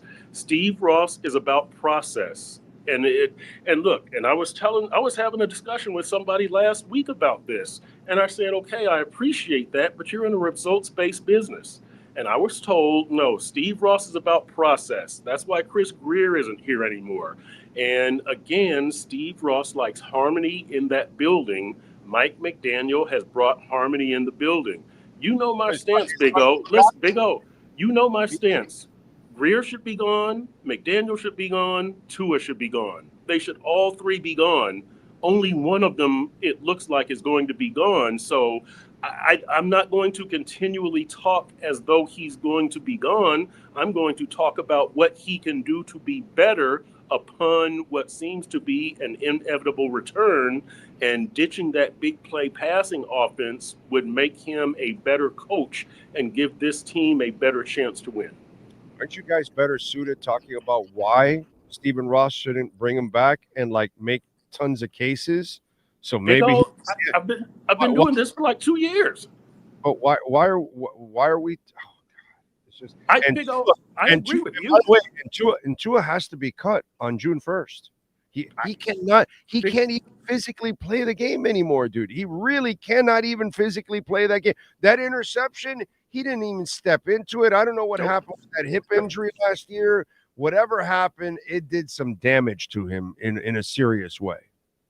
Big O, look, I've been driving the bus on make the clean sweep.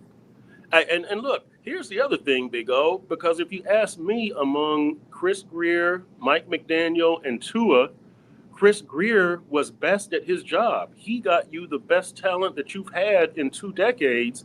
The other two couldn't make it work on the field. But again, Steve Ross doesn't view it that way. Chris Greer couldn't get a head coach to manage any of his talent, whether it was Flo or McDaniel. So he falls on the sword, dude. He has no choice. And he deserved to lose his job. I'm not saying that Chris Greer should be back. He deserved to lose his job, but he shouldn't be the only one among those three. All three should have gone, or all three should have stayed. And now that one is gone, it would do good stuff for the franchise for the other two to be gone. But you've got salary concerns with the quarterback, and you've got process and trust concerns that Steve Ross likes Mike McDaniel. He thinks Mike McDaniel can be a good coach. That's me and you see this the same way, but we don't see it the same way as Steve Ross. Wow. I don't know how people pay for one ticket for this guy, because that this owner does not deserve one fan in the building. If you bring back any of these people, you don't really deserve any kind of support whatsoever. This is the weirdest thing, dude. And again, it's because since they produce so much money, they're not really hurting, man. I just Steve Ross does want to win. He just doesn't know how, and he doesn't have. He should have somebody that he can trust by now. By this stage of ownership, if you strike out once or twice with a Jeff Ireland or a Mike Tannenbaum, whatever, by the time Chris Greer rolls around, you should know what you need in an executive, and he still doesn't know that. That's where I fault Steve Ross. That's where I will say that Steve Ross is not a good owner. I've changed my tune on Steve Ross. I used to say that he was a good owner. I don't think he's a bad owner, but I can't classify him as a good owner because he doesn't have his house in order. Yeah, he's too incompetent. You can't be called a good owner if your house is always incompetent. Right. So you're getting busted for recruiting Brady and Peyton, and you're getting ripped off of first and a third and all that, all the stupid things that you've done over the years, from selling Jet stuff in the pro shop to celebrating the Tebow Gators, and it goes on, and Bullygate and Donna Ponte and Jeff Ireland fighting in the building all day long and trying to bury each other with Sperano and everything. I mean, it's just the clown show that is the Miami Dolphins under Stephen Ross.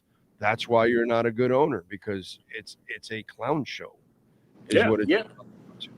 Yeah, he's got to get his house in order, Big O. Because look, to me, Chris Greer got you enough talent to win a playoff game during the previous 3 years.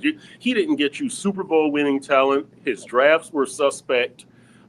We've got a whole laundry list of things about Chris Greer. Also, I'm not saying he's perfect. Not saying he should still have his job, but he was better at his job than Mike McDaniel or Tua. He got you the talent that you should have been able to take to at least one playoff victory.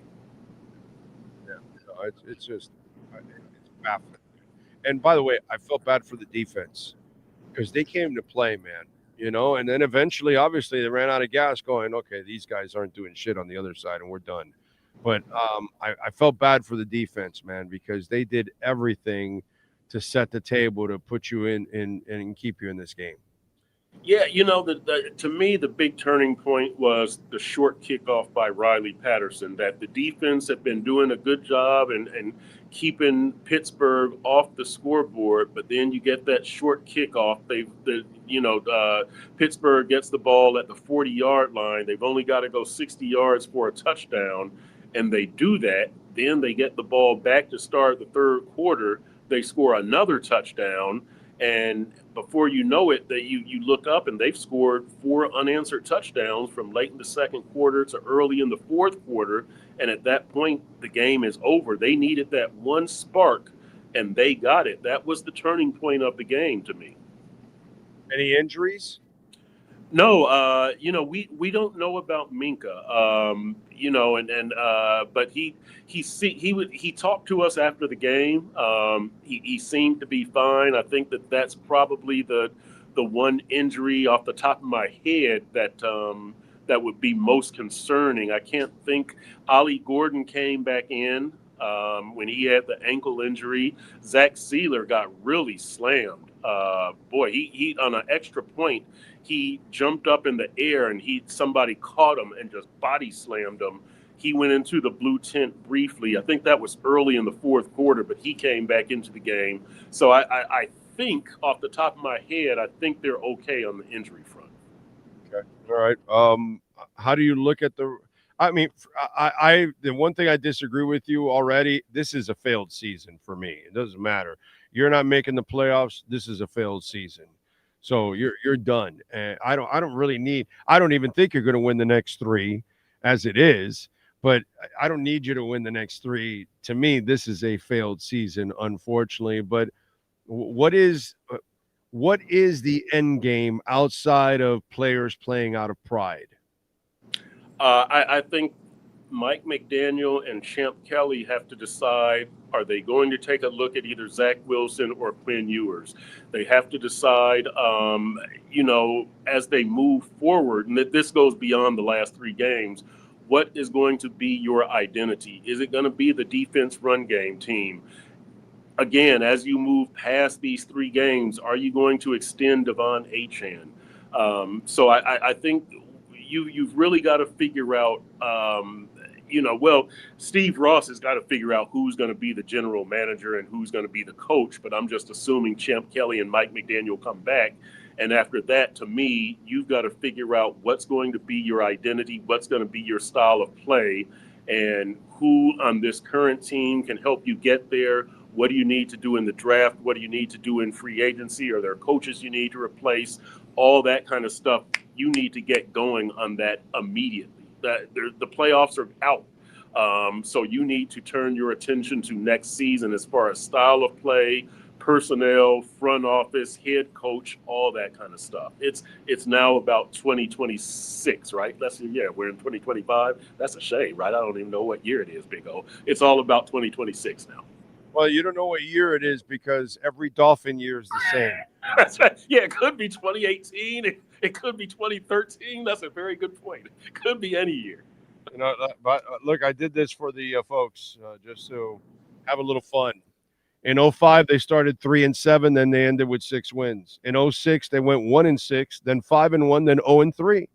In 2008, they started 2-4, then they ended 9-1. In 2013, they went 3-0, 0-4, 5-2, and then 0-2. In 16, 1-4, then 9-2, and the 2 were the Baltimore New England losses. In 17, they start 4-2, then they end 2-8. In 18, they start 4-2, and they end 3-7. In 21, they start 1-7, and they end 8-1. In 22, they start 8-3, and 1-5. In 23, they start 9-3, they end 2-3. And in 24, they start 2-6, and end 6-3. And then we have this year. Everything is so Dolphins, bro. Yeah. It's just these wild swings, right? And none of them add up to a playoff victory. No, they all add up to like 8, 9 wins. Right. You'll sneak in a 10, but you'll get eliminated in the first round. Whatever. It's just but it's really all the same BS, bro. And you know what? It is. And here's the thing that I was talking to somebody about is that, okay, Steve Ross is about process and all that stuff. You're in a results-based business, and this is the man who said he's not going to go for the status quo, that it's not going to be good enough. Okay, but if your coach has a 9-win season and an 8-win season, and we'll just give him another 9-win season this year, that's status quo, right? That's mediocrity defined. You're staying between that 8 and 9-win season mark, and you're not winning a playoff game. That's status quo. That's mediocrity. So let's see if you're going to live up to what you said in that statement when you announced that Greer and McDaniel would be back for this season. Amen. Follow him on Twitter at Chris Perk and catch his work there at the South Florida Sun Sentinel. Mr. Perkins, as always, thank you for taking some time. Safe in your travels, my man. All right. I'm on a 6 a.m. flight, Big O, so it's about 3 hours of sleep for me, but I'll be back at 78 degrees, baby. So that's a good thing. There you go. Be safe in your travels. Thank you, Perk. All right. And, of course, call my guy Eric at EJD Construction. If you home or business in Dade and Broward County, not condos. 305-433-4843. They are fully insured, liability and workers' comp, which is always very important. Whoever comes to work on your property, make sure they're fully insured, because if they get injured on your property, they can sue you, which is like, what? Yeah, no, they can. But if they're fully insured like EJD Construction is, you won't get sued. You are protected, folks. So if you need to build a second floor, a third floor, we had a customer for him, a listener of ours, about 4 years ago, built a observation deck on the top of their home. So they had like a 2-floor home, and a third floor they added like a observation deck because dude liked to sit out there, smoke a cigar, and go look at the view and all that kind of stuff, which is actually pretty cool. They can build anything and everything that you need. Pool, whatever it is, whatever creativity thing you're into, they can get it done for you at EJD Construction. Eric's been at this for over 20 years. They've got a AAA plus rating from the Better Business Bureau. Give them a ring. This is his cell number, 305-433-4843. Eric will get it done for you at ejdconstruction.com. You've been listening to the EJDconstruction.com Miami Dolphins post-game report with the Sun Sentinel's Chris Perkins. For additions, home remodeling, and custom work, call Eric at 305-433-4843. EJDconstruction.com is the custom home builder and contractor you can trust. 305-433-4843. All right. Oh, man. Frustrating. We will get the man, the myth, the legend, David Furones on. Oh, we got over 450. All right, let's go. Let's see if we can get to 500 now. We're 47 away from 500 likes.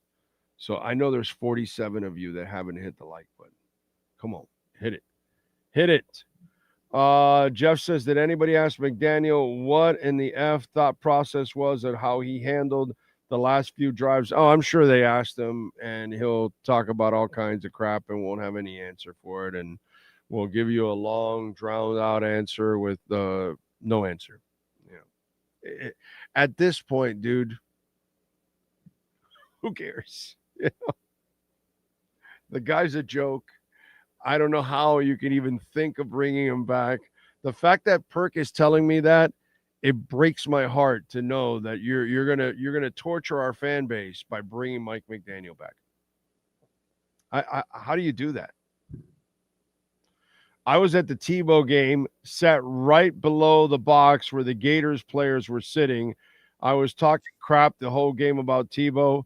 Damn, Tebow scored 2 touchdowns with like 2 minutes to go. Yeah, I remember that. That was terrible.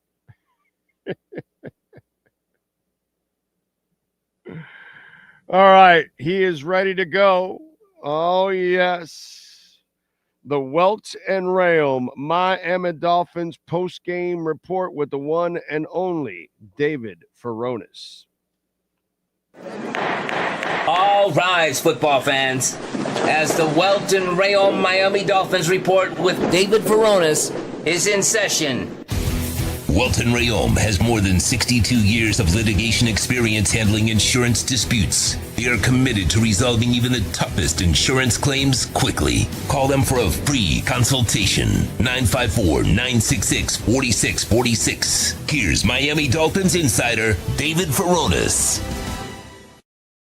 All right, there he is, the man, the myth, the legend. How was the mood in the locker room, young man? Yeah, I mean, obviously a little bit down. Some guys still, you'll hear some guys still joking around, trying to get into a good mood after a game. It's kind of like the usual. Tua's always in a great mood, no matter if he throws 5 interceptions or they lose or he looks like shit. He's like, oh, well, guys, I'll do my best for the next time. I hear you. But, yeah, no, I mean,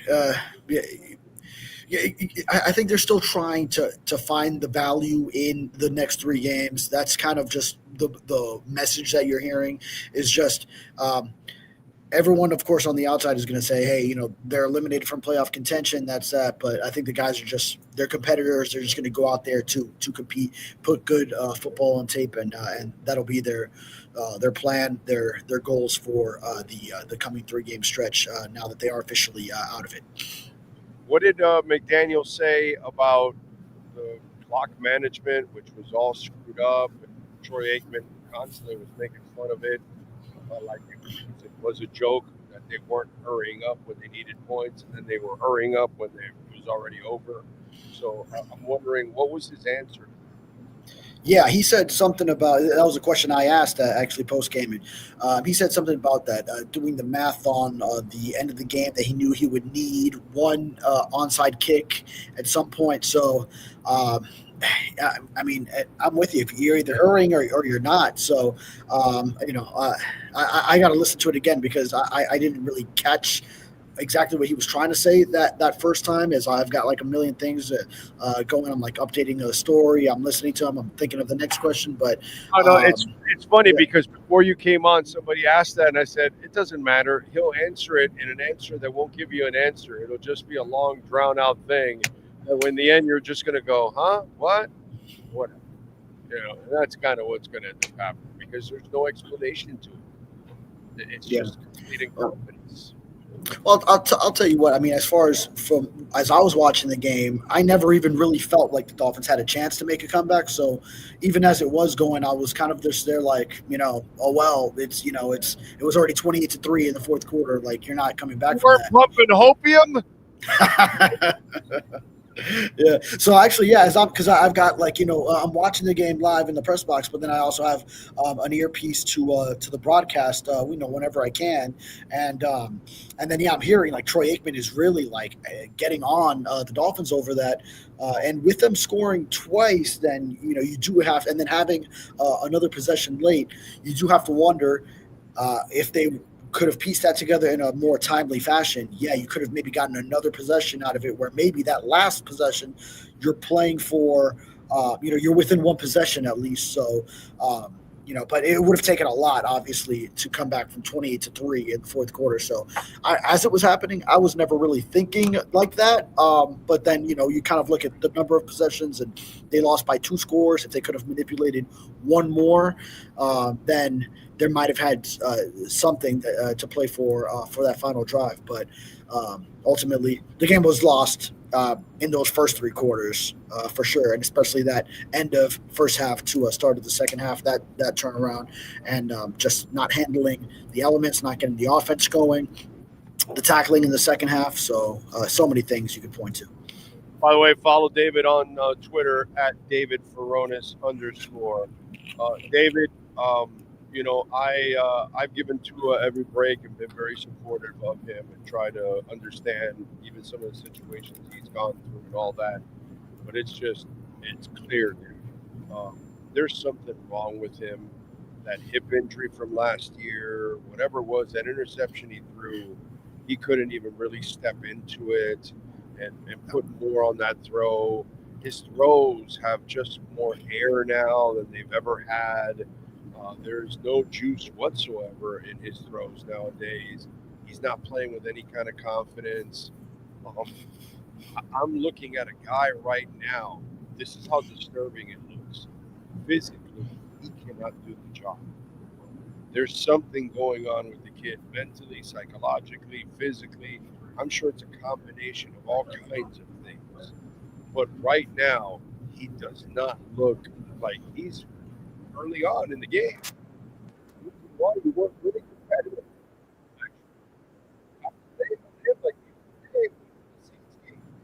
Kept the Saints in the game because he was so mediocre. He has regressed so badly that it looks like he can't even physically do the job anymore. And of course, in a game like this, then there's always the cold element that people will point to. But we're seeing this whether it's a home game against the Saints when it's like 80 degrees. So it's pretty consistent across the board. It's not like we're going from a tremendous game like the type of game that we saw in 2023 or 22 when he had like 6 touchdowns in the comeback against the Ravens at the beginning of the year. And then you just see like a complete drop off when he goes into a cold weather environment somewhere, you name it. Shoot, even that year he went and had a solid game in the snow in Buffalo, and then Josh Allen kind of like outdueled him in that one. But it's really bizarre, and you have to start to think about all those things you're saying is physically, obviously, mentally, when these many poor performances stack up. And I know that, and you got to throw the box score, the stat line away in this one, because you look at a 22 of 28 game, 253, 2 touchdowns. That was all like at the end of the game.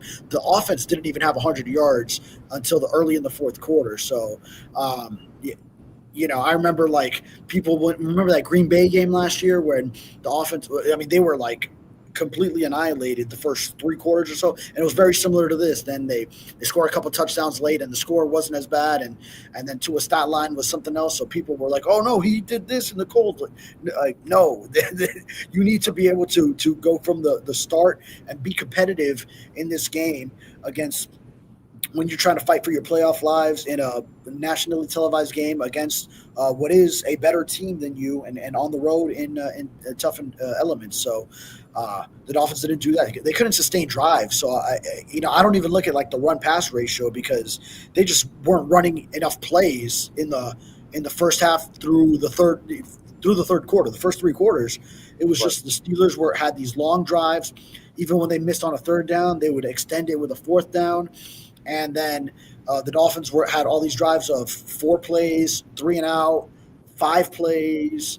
It was just nothing sustainable, and I think ultimately that's where it started to go wrong. Yeah, it's and talking to Perk, he thinks that McDaniel will come back next year. I don't understand any of this. I think if you're Stephen Ross, it is horrible PR, and I know that Perk wants the whole house cleaned, but he thinks that the old man is still going to bring him back. And I don't understand any of this, at this point. I don't understand. You have to take the hit on June 1st on Tua. You cannot come back next year with Tua because you can't sell that to your fan base. If you want a new coach, you can't sell that to a new coach. You need to come back with a new coach. You can't sell this fan base to this coach.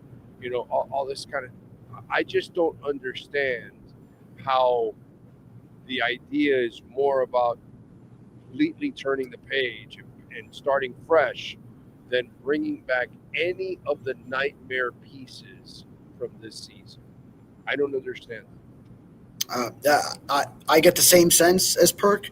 I do believe that, especially after stacking this win streak of 4 games before this one, and maybe depending on how they finish, but I think that Stephen Ross will view it as a process that got better in the second half of the year, and then that Tua contract will make it an easier decision to just say, all right, that combined with that we found an identity with the run game. This is how it's going to be pitched. That then this is something that we can roll out in 2026, because also Stephen Ross strongly believes and likes Mike McDaniel, and he wants to give him every opportunity. Every time the opportunity you guys say that. Every time one of you guys say that, I throw up in my mouth. Every time one of you guys say that, because there's an image I don't need. Yeah, no, well, I don't need the image of Mike McDaniel coming back. I don't need it. Nobody needs it. I don't know where that makes any sense, and how the building is giving all the writers the vibe of, no, yeah, they're going to bring him back. They like him. What's there to like? I don't understand. I really don't understand that one. I don't get it. Yeah, I mean, I think from Ross's perspective is he's seeing Mike McDaniel is obviously a very personable person and character. So I think he enjoys how he collaborates with him, and he's rooting for him. He doesn't want to he's looking for a reason, I think, to stick with him as opposed to looking for a reason to get rid of him. So I think that's just my belief. I'm halfway guessing here. I can't read the guy's mind, but that's just what I believe he is seeing and how he's evaluating the situation. Plus, combined with that Tua contract, that it would be a lot easier to just play it out the 2026 year from a salary cap perspective, and then you have that final trial run with the added let's say they extend Devon Achane, and that run game is part of the future identity, and they're sticking with that. They give that all a go from the very start of the season, and then see where that goes. And then I think at that point, especially if you have that out with the Tua contract, then that is also your out, because Mike McDaniel and Tua are tied at the hip. I know we always thought Mike McDaniel and Chris Greer were tied at the hip, and I was like Perkins saying, hey, if one of them goes, they go down together. But that's not – Perkins waving to me right now because he's heading out. Then – now we see Chris Greer has gone, and that Mike McDaniel's staying. So then that's just how I see it playing out. Now it's Mike and Tua tied together at the hip, and then I think it's going to be another trial run in 2026 with the run game. And then that's where it's ultimately like a fork in the road. Which way does this go type of thing? Well, it could break up because that hip is kind of faulty. You don't want to really be tied to that hip. Oh, damn. You see, I wasn't even thinking of that, man. You're sharp today. I'm just pointing out that Tua's hip's not a hip you want to be tied to, okay? Because, it's just it's kind of a shady hip. Do you think that hip injury from last year did him damage? I mean, you got to believe so, and because he's got the history. Listen, you slept at a Holiday Inn last night. You are now a doctor. Did the injury affect him last night? I think everything's on the table as far as reasons for this. Yeah, I go back to the show me the money thing, because there was stuff going on last year too. I mean, I remember all those post-game shows we did last year. It was like this. It was instead of 2-7 this year, it was a 2-6 start last year, and then they won some games, and it's really like the same story that we're seeing. I mean, last year it was because Tua also missed games with the concussion deal. He's been healthy as far as able to play this year. We don't know if something is there affecting him really, but when you watch, you have to feel like it. Does it look like it? Sometimes it does, yeah. Yeah, like certain movements are just different from what you used to see from him. And obviously, like when he was younger, like in college, you saw him scramble. If you turn on the college tape and this and that, and then now, we see it looks slow as hell whenever he's got like a wide open scramble lane that then he's got to decide on a slide or dive. When Patrick Queen is like miles away from him, and then finally like he's gaining on him so fast that he doesn't even pick up what you assume was going to be an easy first down. So yeah, I mean, like I think a lot of his movements are limited at this stage, and then yeah, I know you mentioned the interception. Like okay, like he didn't get his hips into it the same way.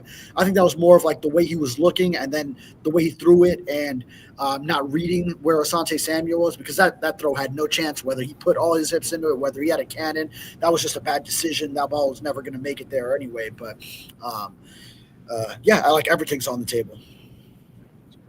If he anticipates a little bit, he might be able to drop it in between the two guys. But again, he doesn't have, there is no movement there. He looks absolutely stiff the entire time. All right. Don't forget, follow him on Twitter at @DavidFronis_. What do you got going on in the Sentinel so folks can check you out?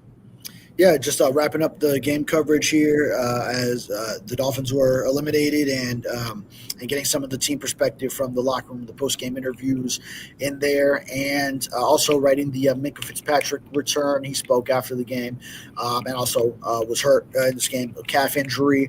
Luckily, it wasn't the Achilles or anything, but Mike McDaniel said he was a little stunned because he had never had a calf injury, so that was a new feeling, new sensation for him. But he didn't go back in, but he was there talking in the locker room after the game. So him handling the emotions of returning to Pittsburgh, you could tell how much he meant to both franchises.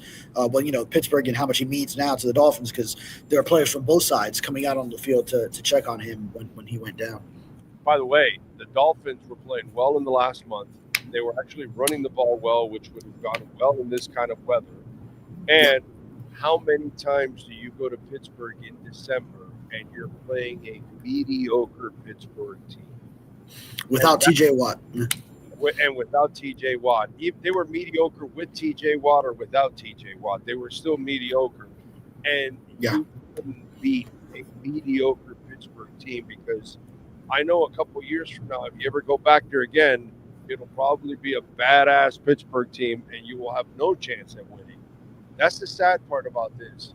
This was kind of set up for them to beat Pittsburgh because they weren't really that good. And you couldn't even take advantage of a sorry Pittsburgh team. Yeah, it's hard to prognosticate with the Steelers, because they are quarterbacked by a 42-year-old right now. So, what's their quarterback going to look like in a few years? And then a lot of the fans over here, they want to get rid of Mike Tomlin, a lot of people here. So, so I don't know if they go down that road, who's going to be coaching the Steelers. I'll tell you what, if the Dolphins job becomes available at the same time that Mike Tomlin becomes available, I would say, fix that mistake from 2007 when the Dolphins didn't hire him back then. I would take him in a heartbeat in that case. I would not. He's in charge of personnel there. There are no personnel moves made without him. He has built all these rosters, and all these rosters are mediocre. Look at Owens' kid that is inactive. They're a wide receiver. He always has all these troubled wide receivers. They take on all these head cases. I'm telling you, the Mike Tomlin stuff, it was like, this is the line I use. He was called too hip hop then, right?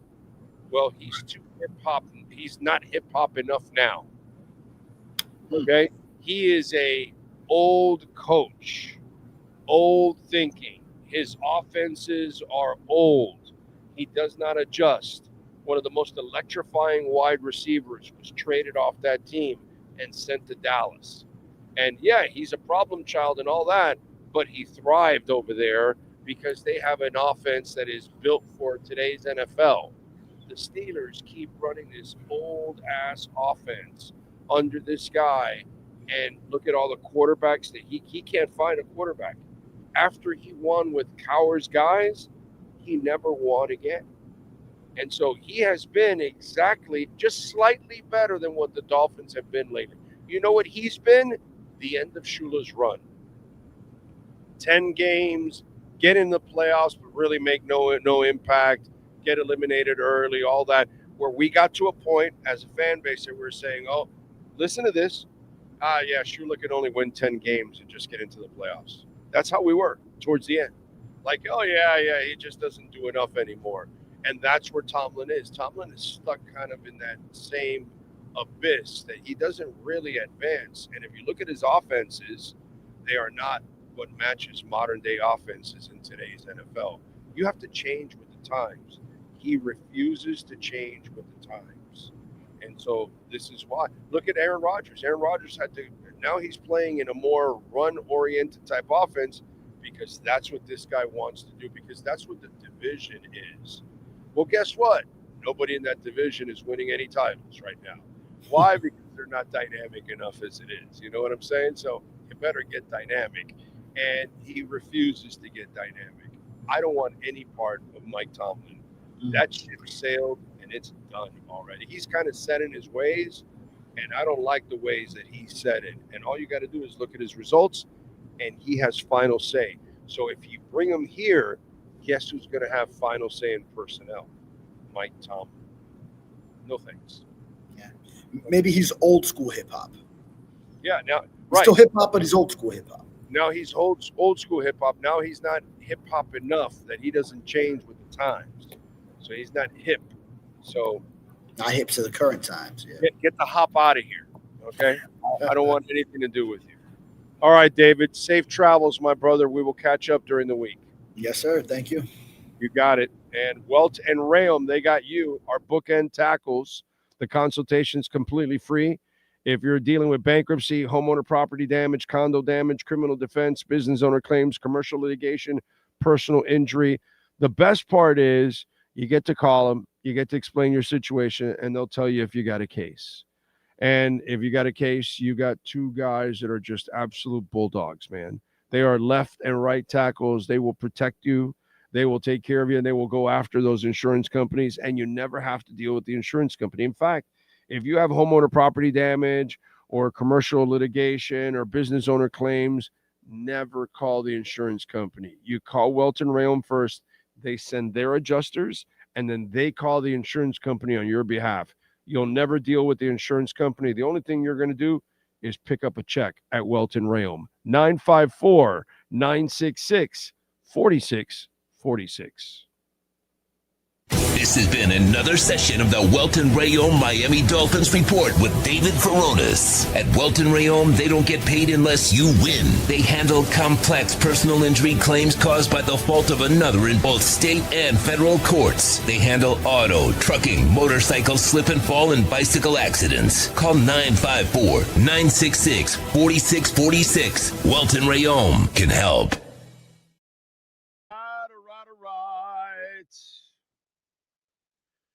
Sadly, it has come to a close. The Dolphins lose 28-15. Some of you now can stop. Well, although I would imagine that Joe Shad tomorrow will have some kind of a plan for the Dolphins to get back into the playoffs. He'll have like a couple of teams in the playoff race already, like disappearing from Earth or something. And so those other teams that are like in the hunt will move into the mix, and then they'll litigate other teams out or something. Just tune in to Joe Shad. He'll have some kind of hopium for you about the Dolphins trying to get into the playoffs somehow or another, even though they were already eliminated. Okay? But check in with Joe Shad. He'll have hopium for you, I'm sure. But at least the hopium is done. At least people will stop selling you bullshit about the Dolphins actually making the playoffs. Now we can focus on the rest of the games and see how they finish the last three and see if they're so Dolphins. And do they start now losing a bunch of games after winning a few games and before losing a bunch of other games? Because that would be so Dolphins. Anyway, we'll see you tomorrow afternoon at 2 o'clock live from Hialeah Park. We thank the one and only Sean Stanley. We thank David Furones, and we thank Chris Perkins. We thank all of you out there. Thank you for smashing the hell out of the like button. Boy, you got us to 467. You can get us almost to 500 now. Let's go. Thank you. Keep smashing the like button. If you made a donation to the show, Cash App or Venmo or the Super Chat, thank you. Another great way to support us. And, of course, visit our amazing sponsors like Caneswear, like the Big Cheese, like Acura of Pembroke Pines, like Subaru of Pembroke Pines, like Toyota of Hollywood. A lot of great sponsors. Cutter's Edge Pro, Fort Lauderdale United. Of course, you can visit Fort Lauderdale United and support them all year. Cooling, Florida's #1 when it comes to AC and plumbing, all year cooling. Tell them that Big O sent you. Laser Eye Center of Miami, Welt and Rayom, R&M Contractors, everybody, man. Make sure you support our amazing sponsors. Murias Dental, of course, definitely. And EJDconstruction.com. See you tomorrow afternoon at 2 o'clock. Be good out there. You've been listening to our Dolphins post-game show with Big O. The broadcast is brought to you by Welton Rayom, Acura of Pembroke Pines, Hialeah Park Casino, RM Contractors, Toyota of Hollywood, Caneswear, Sloman's Home Security, BigCheeseMiami.com, EJD Construction. The broadcast is mastered by executive producer Sean Stanley. Thank you for supporting the platform and our fantastic sponsors. Go Fins!